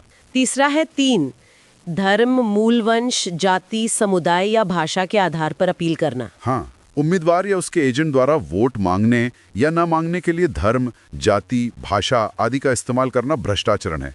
साथ ही राष्ट्रीय प्रतीकों जैसे राष्ट्रीय ध्वज या राष्ट्रीय प्रतीक या धार्मिक प्रतीकों का इस्तेमाल करना भी मना है। लेकिन पार्टियों के चुनाव चिन्ह, उनमें तो धार्मिक प्रतीक हो सकते हैं। नहीं, एक्ट में स्पष्ट किया गया है कि चुनाव आयोग द्वारा आवंटित चुनाव चिन्ह को धार्मिक या राष्ट्रीय प्रतीक नहीं माना जाएगा, भले ही वो उससे मिलते जुलते हों। ओके। फिर है 3A, विभिन्न वर्गों के बीच शत्रुता या घृणा को बढ़ावा देना। हाँ, धर्म, जाति, समुदाय या भाषा के आधार पर भारत के नागरिकों के विभिन्न वर्गों के बीच नफरत या दुश्मनी की भावना को बढ़ावा देना या बढ़ावा देने का प्रयास करना भी भ्रष्ट आचरण है। और 3B, सती प्रथा का प्रचार या महिमा मंडन। जी, ये भी शामिल है। चौथा 4 है अभ्यर्थी के व्यक्तिगत शील या आचरण के संबंध में झूठे बयान का प्रकाशन। हाँ, अगर कोई उम्मीदवार या उसका एजेंट जानबूझकर किसी अन्य उम्मीदवार के व्यक्तिगत चरित्र या आचरण के बारे में कोई ऐसा झूठा बयान प्रकाशित करता है जिससे उस उम्मीदवार के चुनाव जीतने की संभावनाओं पर प्रतिकूल प्रभाव पड़ने की आशंका हो, तो ये भ्रष्ट आचरण है। यानी पर्सनल अटैक करना, वो भी झूठा। एग्जैक्टली। पांचवा है मतदाताओं को लाने ले जाने के लिए वाहनों का भाड़े पर लेना या उपात्त करना। हाँ, वोटरों को पोलिंग बूथ तक लाने या ले जाने के लिए किसी भी मैकेनिकली प्रोपेल्ड व्हीकल जैसे बस, कार, ट्रक को किराए पर लेना या इस्तेमाल करना भ्रष्टाचरण है। लेकिन अगर वोटर खुद अपनी गाड़ी से या पब्लिक ट्रांसपोर्ट से आए तो उसमें कोई दिक्कत नहीं। या अगर उम्मीदवार या उसका एजेंट या उसकी पार्टी अपनी खुद की गाड़ी इस्तेमाल कर रही है, किराए की नहीं, तो वो भी ठीक है। ठीक है। छठा है धारा 77 के उल्लंघन में व्यय करना या प्राधिकृत करना। यानी चुनाव खर्च की निर्धारित सीमा से ज्यादा खर्च करना या किसी और को ऐसा करने के लिए अधिकृत करना भी भ्रष्टाचरण है। सातवां है सरकारी सेवा में व्यक्तियों से सहायता प्राप्त करना। हाँ, उम्मीदवार या उसके एजेंट द्वारा चुनाव में मदद के लिए कुछ खास वर्गों के सरकारी कर्मचारियों की सहायता लेना या लेने का प्रयास करना भ्रष्टाचरण है। वोट देने के अलावा कोई और सहायता नहीं ली जा सकती। किन सरकारी कर्मचारियों की बात हो रही है? लिस्ट दी गई है। इसमें गजटेड ऑफिसर, न्यायाधीश, सशस्त्र बलों के सदस्य, पुलिसकर्मी, आबकारी अधिकारी, राजस्व अधिकारी, कुछ छोटे कर्मचारियों को छोड़कर, और चुनाव आयोग द्वारा अधिसूचित अन्य वर्ग शामिल हैं। लेकिन अगर कोई सरकारी कर्मचारी अपनी ड्यूटी कर रहा है, जैसे सुरक्षा व्यवस्था, तो क्या वो मदद मानी जाएगी? नहीं, सरकारी कर्मचारियों द्वारा अपने आधिकारिक कर्तव्यों के निर्वहन में की गई व्यवस्था या कार्य को सहायता नहीं माना जाएगा। ठीक है। और 8वां है बूथ कैप्चरिंग। हाँ, उम्मीदवार या उसके एजेंट या किसी अन्य व्यक्ति द्वारा बूथ कैप्चरिंग करना या करवाना भी भ्रष्ट आचरण है। तो ये है 8 तरह के भ्रष्ट आचरण। इनमें अभिकर्ता एजेंट की परिभाषा भी दी गई है। हाँ, एजेंट में चुनाव agent, polling agent, counting agent और उम्मीदवार की सहमति से काम करने वाला कोई भी अन्य व्यक्ति शामिल है। ये तो हुआ भ्रष्ट आचरण। अब अध्याय 3 है निर्वाचन अपराध, चैप्टर 3 इलेक्टोरल ऑफेंसेस। ये भ्रष्ट आचरण से कैसे अलग है? देखिए, भ्रष्ट आचरण चुनाव को शून्य घोषित करने का आधार बनते हैं। सिविल मामला, निर्वाचन अपराध फौजदारी अपराध हैं जिनके लिए सजा, जेल या जुर्माना या दोनों हो सकती है। कुछ चीजें दोनों में आ सकती हैं, जैसे बूथ कैप्चरिंग। अच्छा, तो पहला अपराध है सेक्शन 125 वर्गों के बीच शत्रुता को बढ़ावा देना। हाँ, ये सेक्शन 123(3)A जैसा ही है, लेकिन ये एक क्रिमिनल ऑफेंस है। चुनाव के संबंध में धर्म, जाति, जन्मस्थान, निवास, भाषा आदि के आधार पर विभिन्न वर्गों के बीच शत्रुता या घृणा को बढ़ावा देना अपराध है। इसके लिए 3 साल तक की सजा या जुर्माना या दोनों हो सकते हैं। ये एक संज्ञेय अपराध है। सेक्शन 125A है झूठा शपथ पत्र, फॉल्स एफिडेविट दाखिल करने के लिए दंड। हाँ, अगर कोई उम्मीदवार जानबूझकर सेक्शन 33A के तहत झूठा शपथ पत्र दाखिल करता है या कोई जानकारी छुपाता है तो उसे 6 महीने तक की सजा या जुर्माना या दोनों हो सकते हैं। सेक्शन 126 मतदान समाप्ति के 48 घंटे पहले सार्वजनिक सभाओं पर रोक। ये क्या है? ये बहुत महत्वपूर्ण है। मतदान खत्म होने के लिए नियत समय से 48 घंटे पहले की अवधि के दौरान कोई भी सार्वजनिक सभा, पब्लिक मीटिंग या जुलूस नहीं निकाला जा सकता।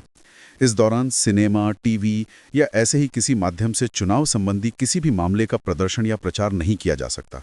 48 घंटे का साइलेंस पीरियड। हाँ, इसे इलेक्शन साइलेंस या कैंपेन साइलेंस पीरियड कहते हैं। इसका उल्लंघन करने पर 2 साल तक की सजा या जुर्माना या दोनों हो सकते हैं। चुनाव मामला, इलेक्शन मैटर का मतलब है कोई भी ऐसा मामला जिसका उद्देश्य किसी चुनाव के परिणाम को प्रभावित करना हो।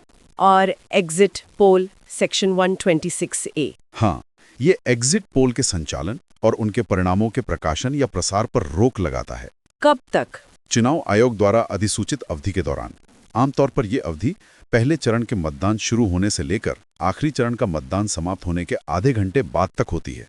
इस दौरान न तो कोई एग्जिट पोल कर सकता है, न ही उसके नतीजे दिखा सकता है प्रिंट या इलेक्ट्रॉनिक मीडिया में। इसका उल्लंघन करने पर 2 साल तक की सजा या जुर्माना या दोनों।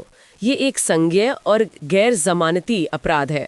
इसमें exit poll, electronic media, print media आदि की परिभाषाएं दी गई हैं। ओपिनियन पोल पर भी रोक है? नहीं, ओपिनियन पोल पर इस सेक्शन में रोक नहीं है, लेकिन 48 घंटे वाले साइलेंस पीरियड सेक्शन 126 के दौरान उनके नतीजे दिखाने पर रोक है। ठीक है। सेक्शन 126B कंपनियों द्वारा किए गए अपराधों के बारे में है। हाँ, अगर कोई कंपनी सेक्शन 126 या 126A का उल्लंघन करती है तो कंपनी के प्रभारी व्यक्ति जैसे डायरेक्टर, मैनेजर, सचिव को भी जिम्मेदार माना जाएगा, जब तक वो ये साबित न कर दें कि अपराध उनकी जानकारी के बिना हुआ या उन्होंने इसे रोकने की पूरी कोशिश की। सेक्शन 127 चुनाव सभाओं में गड़बड़ी करना। हाँ, जानबूझकर किसी वैध और शांतिपूर्ण चुनावी सभा में बाधा डालना या गड़बड़ी करना अपराध है। इसके लिए 6 महीने तक की सजा या 2000 रुपए जुर्माना या दोनों हो सकते हैं। ये भी संज्ञेय अपराध है। सेक्शन 127A पैम्फलेट, पोस्टर आदि पर मुद्रक और प्रकाशक का नाम छापना। हाँ, कोई भी चुनावी पोस्टर या पैम्पलेट बिना मुद्रक, प्रिंटर और प्रकाशक, पब्लिशर के नाम और पते के नहीं छापा जा सकता। प्रकाशक को छपवाने से पहले अपनी पहचान की घोषणा मुद्रक को देनी होती है और मुद्रक को घोषणा की प्रति और छपी हुई सामग्री की एक प्रति निर्धारित अधिकारी को भेजनी होती है। ये क्यों जरूरी है? ताकि आपत्तिजनक सामग्री फैलाने वाले का पता लगाया जा सके। इसका उल्लंघन करने पर 6 महीने तक की सजा या 2000 रुपए जुर्माना या दोनों हो सकते हैं। सेक्शन 128 मतदान की गोपनीयता बनाए रखना। ये चुनाव अधिकारियों, एजेंटों और अन्य संबंधित व्यक्तियों पर लागू होता है। उन्हें मतदान की गोपनीयता बनाए रखनी होती है, सिवाय राज्यसभा के खुले मतपत्र के। वो ये जाहिर नहीं कर सकते कि किसने किसे वोट दिया। उल्लंघन पर 3 महीने तक सजा या जुर्माना या दोनों हो सकते हैं। सेक्शन 129 मतदान केंद्रों पर अधिकारियों का आचरण। कोई भी चुनाव अधिकारी जैसे आरओ, एआरओ, प्रिजाइडिंग ऑफिसर या पुलिस अधिकारी चुनाव में किसी उम्मीदवार के लिए काम नहीं करेगा या उसे प्रभावित करने की कोशिश नहीं करेगा। ऐसा करने पर 6 महीने तक सजा या जुर्माना या दोनों हो सकते हैं। ये संज्ञेय अपराध है। सेक्शन 130 मतदान केंद्रों के पास प्रचार का निषेध। मतदान के दिन पोलिंग स्टेशन के 100 मीटर के दायरे में वोट मांगना, नारे लगाना, लाउडस्पीकर बजाना या चुनाव चिन्ह दिखाना मना है। उल्लंघन पर 250 रुपए तक का जुर्माना हो सकता है। ये भी संज्ञेय अपराध है। 100 मीटर का दायरा? हाँ, सेक्शन 131 है।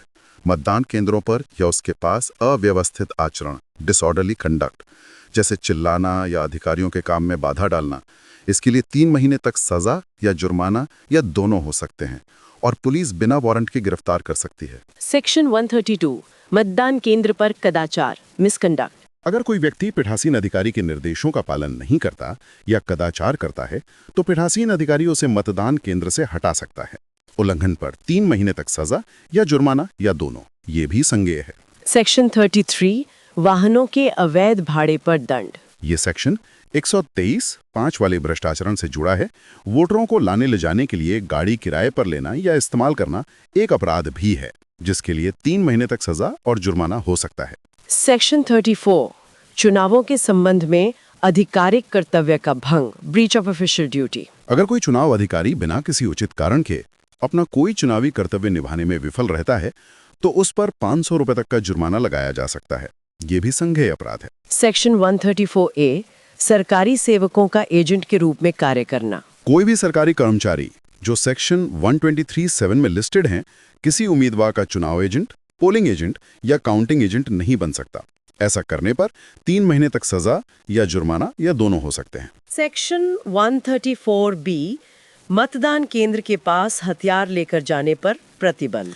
मतदान के दिन कोई भी व्यक्ति सुरक्षा कर्मियों को छोड़कर किसी मतदान केंद्र के 100 मीटर के दायरे में कोई हथियार लेकर नहीं जा सकता। उल्लंघन करने पर 2 साल तक की सजा या जुर्माना या दोनों हो सकते हैं। हथियार जब्त कर लिया जाएगा और लाइसेंस रद्द हो सकता है। ये संज्ञेय और गैर जमानती अपराध है। ये सुरक्षा के लिए महत्वपूर्ण है। बिल्कुल। सेक्शन 135 है मतदान केंद्र से मतपत्र हटाना।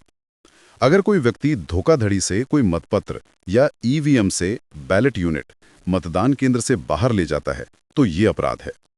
अगर ये काम कोई चुनाव अधिकारी करता है तो 1 साल तक की सजा और जुर्माना, और अगर कोई और करता है तो 6 महीने तक की सजा और जुर्माना हो सकता है। ये संज्ञेय अपराध है। और अब सेक्शन 135A बूथ कैप्चरिंग का अपराध। इस पर पहले भी बात हुई थी। हाँ, ये बूथ कैप्चरिंग को एक गंभीर अपराध घोषित करता है। जो कोई भी बूथ कैप्चरिंग करता है उससे कम से कम 1 साल और अधिकतम 3 साल की सजा और जुर्माना हो सकता है। अगर बूथ कैप्चरिंग हथियार के साथ की गई हो तो सजा न्यूनतम 2 साल और अधिकतम 5 साल और जुर्माना होगी। ये संज्ञेय अपराध है। इसमें बूथ कैप्चरिंग की परिभाषा क्या दी गई है? परिभाषा काफी विस्तृत है। इसमें शामिल है किसी मतदान केंद्र या उसके आसपास की जगह पर कब्जा करना और वोटरों को वोट देने से रोकना, किसी मतदान केंद्र पर कब्जा करना और चुनाव अधिकारियों को अपने कब्जे में लेना, किसी उम्मीदवार या उसके एजेंट को मतदान केंद्र में नहीं घुसने देना, मतदान केंद्र पर कब्जा करके खुद ही वोट डालना या वोटिंग मशीन मतपत्रों पर कब्जा कर लेना, इनमें से कोई भी काम करना या करने की धमकी देना। ये तो बहुत व्यापक परिभाषा है। हाँ, ताकि हर तरह की बूथ कैप्चरिंग इसके दायरे में आ सके। सेक्शन 135B मतदान के दिन कर्मचारियों को सवैतनिक अवकाश। हाँ, मतदान के दिन किसी भी व्यवसाय, व्यापार, औद्योगिक प्रतिष्ठान या अन्य प्रतिष्ठान में काम करने वाले हर कर्मचारी को वोट डालने के लिए सवैतनिक अवकाश, छुट्टी के साथ वेतन दिया जाना चाहिए। अगर मालिक छुट्टी ना दे तो उस पर 500 रुपए तक का जुर्माना हो सकता है। हालांकि ये उन कर्मचारियों पर लागू नहीं होता जिनकी अनुपस्थिति से खतरा या बड़ा नुकसान हो सकता है। ठीक है।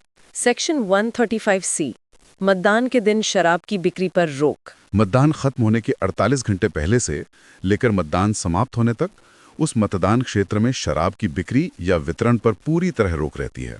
ड्राई डे, उल्लंघन करने पर 6 महीने तक सजा या 2000 रुपए जुर्माना या दोनों हो सकते हैं। 48 घंटे का ड्राई डे। हाँ, अंत में है सेक्शन 136 अन्य अपराध और दंड। इसमें कई तरह के अपराध शामिल हैं, जैसे मतपत्रों या ईवीएम में धोखाधड़ी से छेड़छाड़ करना, बिना अधिकार के मतपत्र या ईवीएम किसी को देना, धोखाधड़ी से मतपेटी या ईवीएम में कोई चीज डालना, मतपत्रों या ईवीएम को नष्ट करना, चुनाव आयोग द्वारा जारी वैध निर्देशों का पालन ना करना। इन अपराधों के लिए भी सजा का प्रावधान है। अगर कोई चुनाव अधिकारी ये करता है तो 2 साल तक की सजा या जुर्माना या दोनों, और अगर कोई और करता है तो 6 महीने तक की सजा या जुर्माना या दोनों हो सकते हैं। ये भी संज्ञेय अपराध है। बाप रे, निर्वाचन अपराधों की ये लिस्ट तो बहुत ही लंबी और सख्त है। हाँ, स्वतंत्र और निष्पक्ष चुनाव सुनिश्चित करने के लिए यह जरूरी भी है।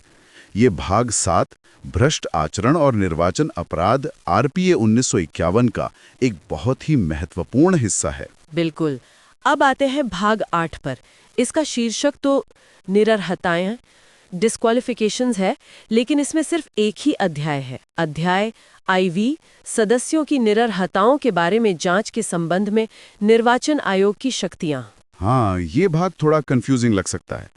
ये असल में संसद या विधानसभा के मौजूदा सदस्यों की अयोग्यता, पोस्ट इलेक्शन डिस्क्वालिफिकेशन से संबंधित मामलों में चुनाव आयोग की शक्तियों के बारे में है, खासकर संविधान के अनुच्छेद 103 और 192 के तहत। अच्छा, तो इसमें चुनाव आयोग की क्या शक्तियां हैं? सेक्शन 146? सेक्शन 146 कहता है कि जब चुनाव आयोग किसी सदस्य की अयोग्यता के बारे में कोई जांच कर रहा हो तो उसे सिविल कोर्ट की शक्तियां प्राप्त होंगी। जैसे किसी भी व्यक्ति को समन जारी करना और हाजिर होने के लिए कहना, दस्तावेज पेश करने का आदेश देना, शपथ पत्र पर साक्ष्य लेना, किसी कोर्ट या ऑफिस से सार्वजनिक रिकॉर्ड मांगना, गवाहों की जांच के लिए कमीशन जारी करना। चुनाव आयोग को किसी व्यक्ति से जानकारी मांगने की शक्ति भी है, और इस जांच के दौरान चुनाव आयोग को आईपीसी की कुछ धाराओं जैसे 175, 178, 179, 180, 228 के तहत सिविल कोर्ट माना जाएगा।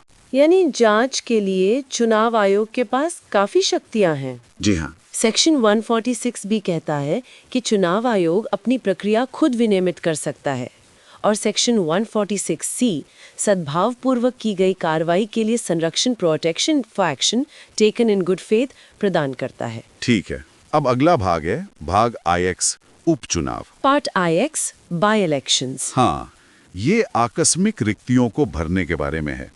अगर संसद या राज्य विधानमंडल में किसी सदस्य की सीट उसकी मृत्यु, इस्तीफे या अयोग्यता के कारण खाली हो जाती है तो उसे भरने के लिए उपचुनाव कराया जाता है। इसकी अधिसूचना कौन जारी करता है? सेक्शन 147 राज्यसभा, 149 लोकसभा, 150 विधानसभा और 151 विधान परिषद के तहत चुनाव आयोग इन उपचुनावों के लिए अधिसूचना जारी करता है, राष्ट्रपति राज्यपाल के माध्यम से, जैसा मामला हो। क्या उपचुनाव कराने की कोई समय सीमा है? Section 151A? हाँ, ये बहुत महत्वपूर्ण है। सेक्शन 151A कहता है कि कोई भी आकस्मिक रिक्ति होने के 6 महीने के भीतर भर दी जानी चाहिए। 6 महीने के अंदर? हमेशा नहीं। इसके 2 अपवाद हैं। एक, अगर रिक्ति के बाद उस सदस्य का बचा हुआ कार्यकाल 1 साल से कम है। 2, अगर चुनाव आयोग केंद्र सरकार के परामर्श से ये प्रमाणित करता है कि उस समय उपचुनाव कराना मुश्किल है, जैसे कानून व्यवस्था की स्थिति या प्राकृतिक आपदा के कारण। इन 2 स्थितियों में 6 महीने की बाध्यता लागू नहीं होती। ये 6 महीने वाली समय सीमा जरूरी है ताकि प्रतिनिधित्व ज्यादा समय तक खाली न रहे। बिल्कुल। अब हम एक्ट के अंतिम हिस्सों की ओर बढ़ रहे हैं। भाग X प्रकीर्ण, पार्ट X मिसलेनियस। इसमें क्या है? इसमें कई तरह के मिले-जुले प्रावधान हैं। जैसे सेक्शन 152 कहता है कि आरओ को राज्य विधानसभाओं और निर्वाचक गणों के सदस्यों की सूची बनाए रखनी होगी। सेक्शन 153 चुनाव पूरा करने के लिए समय बढ़ाने की ईसी की शक्ति। हाँ, अगर चुनाव आयोग को लगता है कि कोई चुनाव निर्धारित समय के भीतर पूरा नहीं हो सकता, जैसे आपात स्थिति के कारण, तो वो अधिसूचना द्वारा चुनाव पूरा करने की समय सीमा बढ़ा सकता है। सेक्शन 154 राज्यसभा के सदस्यों की पदावधि बताता है। 6 वर्ष। जी, सामान्य कार्यकाल 6 वर्ष का होता है, लेकिन अगर कोई आकस्मिक रिक्ति बाय इलेक्शन से चुना गया है तो वो केवल बचे हुए कार्यकाल के लिए ही सदस्य रहता है। और सेक्शन 158 उम्मीदवारों द्वारा जमा की वापसी या संपहरण फॉर फ्यूचर, इस पर हमने पहले बात की थी। हाँ, ये सिक्योरिटी डिपॉजिट के बारे में है। जमा राशि कब वापस मिलेगी? अगर उम्मीदवार चुनाव जीत जाता है हाँ। अगर वो नहीं जीतता लेकिन उसे कुल वैध मतों का 16 से अधिक मिलता है, हाँ। अगर उसका नामांकन रद्द हो जाता है या वो नाम वापस ले लेता है, और जब्त कब होगी? अगर उम्मीदवार चुनाव लड़ता है और उसे कुल वैध मतों का 1/6 हिस्सा भी नहीं मिलता तो उसकी जमानत जब्त हो जाती है। अगर कोई एक से अधिक निर्वाचन क्षेत्र से लड़ता है तो उसे केवल एक ही जमा राशि वापस मिलती है अगर वो शर्तों को पूरा करता है, बाकी जब्त हो जाती हैं। ठीक है, 1/6 का आंकड़ा याद रखना है। हाँ, इसके बाद सेक्शन 159 है, चुनाव कार्य के लिए स्टाफ की अध्यपेक्षा, रिक्विजिशनिंग ऑफ स्टाफ। चुनाव कराने के लिए बहुत सारे कर्मचारियों की जरूरत होती है। ये सेक्शन राज्य सरकार या केंद्र शासित प्रदेश में केंद्र सरकार को अधिकार देता है कि वो चुनाव आयोग के अनुरोध पर किसी भी स्थानीय प्राधिकरण, विश्वविद्यालय, सरकारी कंपनी या सरकार द्वारा सहायता प्राप्त अन्य संस्थान के कर्मचारियों को चुनाव ड्यूटी के लिए उपलब्ध कराएं। मतलब चुनाव के लिए कहीं से भी स्टाफ लिया जा सकता है? जी हाँ, ये जरूरी है ताकि पर्याप्त संख्या में चुनाव कर्मी उपलब्ध हों। सेक्शन 160 है चुनाव प्रयोजनों के लिए परिसरों, वाहनों आदि की अध्यपेक्षा, रिक्विजिशनिंग ऑफ प्रेमाइसेस, व्हीकल्स एटसेट्रा। हाँ, चुनाव के लिए सिर्फ स्टाफ ही नहीं, जगह और गाड़ियों की भी जरूरत होती है। ये सेक्शन राज्य सरकार को अधिकार देता है कि वो चुनाव आयोग के अनुरोध पर किसी भी परिसर, प्रेमिसेस को मतदान केंद्र बनाने, मतपत्र, ईवीएम रखने, मतगणना करने या सुरक्षा बलों, मतदान कर्मियों के आवास के लिए या किसी भी वाहन, नाव या जानवर को चुनाव कार्य के लिए लोगों या सामान को लाने ले जाने के लिए अध्यपेक्षित कर सकती है, यानी अस्थायी रूप से अपने नियंत्रण में ले सकती है। किसी की भी प्रॉपर्टी या गाड़ी ले सकते हैं? हाँ, लेकिन कुछ सीमाएं हैं। जैसे उम्मीदवार या उसके एजेंट द्वारा चुनाव प्रचार के लिए इस्तेमाल किए जा रहे वाहन को मतदान पूरा होने तक अध्यपेक्षित नहीं किया जा सकता। और जिसका परिसर या वाहन लिया गया उसे मुआवजा मिलेगा? सेक्शन 16(1)। हाँ, बिल्कुल। सरकार को प्रतिकर देना होगा, परिसर के लिए किराया या समान परिसर का किराया और शिफ्टिंग का खर्चा, वाहन के लिए निर्धारित दरों पर किराया। अगर मुआवजे की राशि पर विवाद होता है तो राज्य सरकार द्वारा नियुक्त एक मध्यस्थ उसका फैसला करेगा। ठीक है, बाकी सेक्शन 162 से 167 तक इसी अध्यपेक्षा से संबंधित प्रक्रिया, जानकारी प्राप्त करने की शक्ति, प्रवेश और निरीक्षण की शक्ति, परिसरों को खाली कराने और वापस करने की प्रक्रिया, शक्तियों के प्रत्यायोजन, डेलीगेशन और आदेशों के उल्लंघन के लिए दंड, 1 साल तक सजा या जुर्माना के बारे में है। जी, ये सब प्रावधान चुनाव प्रक्रिया को सुचारू रूप से चलाने के लिए जरूरी हैं। अब हम आते हैं बिल्कुल आखिरी भाग पर, भाग 11, साधारण। Part 11, general. हाँ, इसमें मुख्य रूप से 2 सेक्शन है।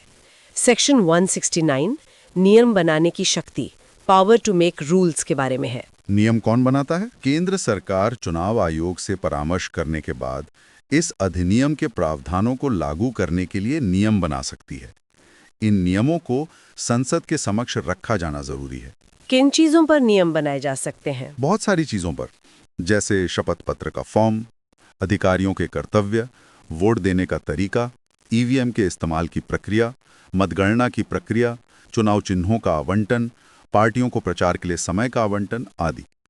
ये नियम एक्ट को अमली जामा पहनाने के लिए बहुत जरूरी है। और आखिरी सेक्शन 170 सिविल न्यायालयों की अधिकारिता वर्जित, जुरिस्डिक्शन बार्ड। ये कहता है कि इस अधिनियम के तहत चुनाव से संबंधित किसी भी मामले पर कोई भी सिविल कोर्ट सवाल नहीं उठा सकता। जैसा हमने पहले देखा, चुनाव संबंधी विवादों को केवल चुनाव याचिका के माध्यम से ही हाई कोर्ट में चुनौती दी जा सकती है। तो सिविल कोर्ट का रास्ता बंद है। हाँ, चुनाव मामलों के लिए विशेष प्रक्रिया और फोरम हाई कोर्ट और सुप्रीम कोर्ट तय किए गए हैं। तो ये था जन प्रतिनिधित्व अधिनियम 1951 का एक सिरे से दूसरे सिरे तक का सफर। वाकई में ये एक महाग्रंथ है भारतीय चुनावों का। बिल्कुल। हमने इसके हर महत्वपूर्ण भाग और धारा को छूने की कोशिश की जो हमारे सोर्स मटेरियल में उपलब्ध थी।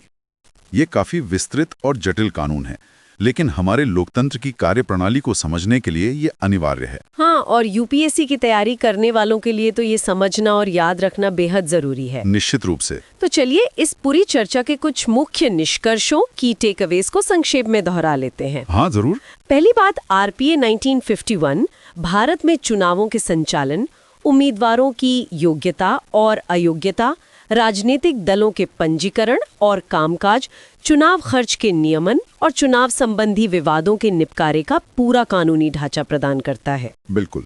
दूसरी बात, योग्यता और अयोग्यता के नियम बहुत विस्तृत हैं। नागरिकता, आयु, वोटर लिस्ट में नाम जैसी बुनियादी योग्यताओं के अलावा आपराधिक दोष सिद्धि, खासकर सेक्शन 8 और लिली थॉमस केस का प्रभाव, भ्रष्टाचार, असरकारी अनुबंध, सरकारी कंपनी में पद या चुनावी खर्च का हिसाब न देने जैसे कई आधारों पर अयोग्यता हो सकती है। तीसरा, चुनाव प्रक्रिया का हर चरण, चुनावों की अधिसूचना जारी करने से लेकर नामांकन, जांच, नाम वापसी, मतदान, ईवीएम और वीवीपैट सहित और मतगणना तक इस एक्ट और इसके तहत बने नियमों द्वारा बारीकी से विनियमित होता है। चौथा, राजनीतिक दलों के पंजीकरण सेक्शन 29A के लिए संविधान और लोकतंत्र के प्रति निष्ठा की शपथ अनिवार्य है। उन्हें मिलने वाले चंदे सेक्शन 29B, 29C पर भी कुछ नियम और पारदर्शिता की आवश्यकताएं हैं। हालांकि चुनावी बॉन्ड ने से कुछ हद तक बदला था। पांचवा, भ्रष्ट आचरण, करप्ट प्रैक्टिसेस सेक्शन 123, जैसे रिश्वत, अनुचित दबाव, धर्म जाति के नाम पर अपील, झूठे प्रचार, निर्धारित सीमा से अधिक खर्च, सरकारी मशीनरी का दुरुपयोग और बूथ कैप्चरिंग चुनाव को शून्य घोषित करने का आधार बन सकते हैं। छठा, इनके अलावा कई निर्वाचन अपराध इलेक्टोरल ऑफेंसेस सेक्शन 125 से 136 भी हैं, जैसे नफरत फैलाना, झूठा शपथ पत्र देना, 48 घंटे पहले प्रचार बंद न करना, एग्जिट पोल पर रोक, पोस्टर पर नाम न छापना, शराब बांटना, बूथ कैप्चरिंग आदि, जिनके लिए आपराधिक सजा का प्रावधान है। सातवां, चुनाव विवादों को केवल हाईकोर्ट में चुनाव याचिका के माध्यम से ही चुनौती दी जा सकती है सेक्शन 80 80A, और हाई कोर्ट के फैसले के खिलाफ सुप्रीम कोर्ट में अपील की जा सकती है सेक्शन 116A। आठवां, चुनाव आयोग को इस अधिनियम को लागू करने, चुनावों का अधीक्षण, निर्देशन और नियंत्रण करने, प्रशासनिक मशीनरी को संचालित करने और अयोग्यता संबंधी जांच करने की व्यापक शक्तियां दी गई हैं। और नवी बात, आकस्मिक रिक्तियों को भरने के लिए उपचुनाव 6 महीने के भीतर कराने का प्रावधान है सेक्शन 151A। हाँ, ये कुछ मुख्य बातें हैं जो इस एक्ट की रूपरेखा को दर्शाती हैं। देखिए, ये एक्ट सिर्फ एक कानून का टुकड़ा नहीं है, ये हमारे लोकतंत्र की धड़कन है, उसकी जान है।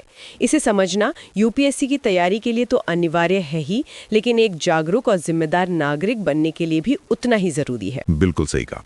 ये थोड़ा लंबा और टेक्निकल जरूर लग सकता है, लेकिन सोचिए, इसे ठीक से समझ लेने के बाद भारत की जटिल चुनावी प्रक्रिया की कितनी गहरी समझ विकसित होती है।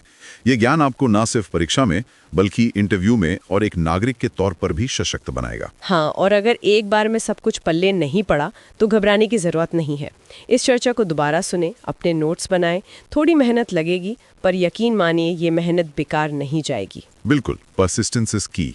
उम्मीद है आपको आरपीए 1951 का ये विस्तृत विश्लेषण पसंद आया होगा और उपयोगी लगा होगा। हमें भी इस चर्चा में मजा आया। अगर आपको ये चर्चा अच्छी लगी तो सुन लो यूपीएससी यूट्यूब चैनल को लाइक ज़रूर करें और इस जानकारी को अपने उन दोस्तों के साथ शेयर करें जो सिविल सेवाओं की तैयारी कर रहे हैं। हाँ, ज्ञान बांटने से बढ़ता है। नीचे कमेंट में हमें बताएं कि आपको इस ऐड का कौन सा हिस्सा सबसे दिलचस्प या चुनौतीपूर्ण लगा, या आप आगे किस कानून या टॉपिक पर ऐसी ही विस्तृत चर्चा सुनना चाहेंगे। आपके सुझावों का स्वागत रहेगा। और हाँ, सबसे ज़रूरी बात, अगर अभी तक आपने सुन लो यूपीएससी को सब्सक्राइब नहीं किया है तो प्लीज़ अभी कर लीजिए और बेल आइकन दबाना ना भूलें, ताकि आप हमारे आने वाले कोई भी महत्वपूर्ण विश्लेषण मिस ना करें। सही। तो बस आज के लिए इतना ही। जाते जाते एक सवाल छोड़ जाते हैं सोचने के लिए। आरपीए 1951 लगभग 7 दशक पुराना कानून है। क्या ये आज के डिजिटल युग की चुनौतियों जैसे सोशल मीडिया पर fake news, micro targeting, deep fake और चुनावी फंडिंग के नए जटिल तरीकों से निपटने के लिए पूरी तरह सक्षम है, या इसमें बड़े सुधारों की ज़रूरत है? सोचिएगा ज़रूर। बहुत मौजूद सवाल हैं। पढ़ते रहिए, बढ़ते रहिए। अगले एपिसोड में फिर मिलेंगे एक नए विषय के साथ। जय हिंद। जय हिंद।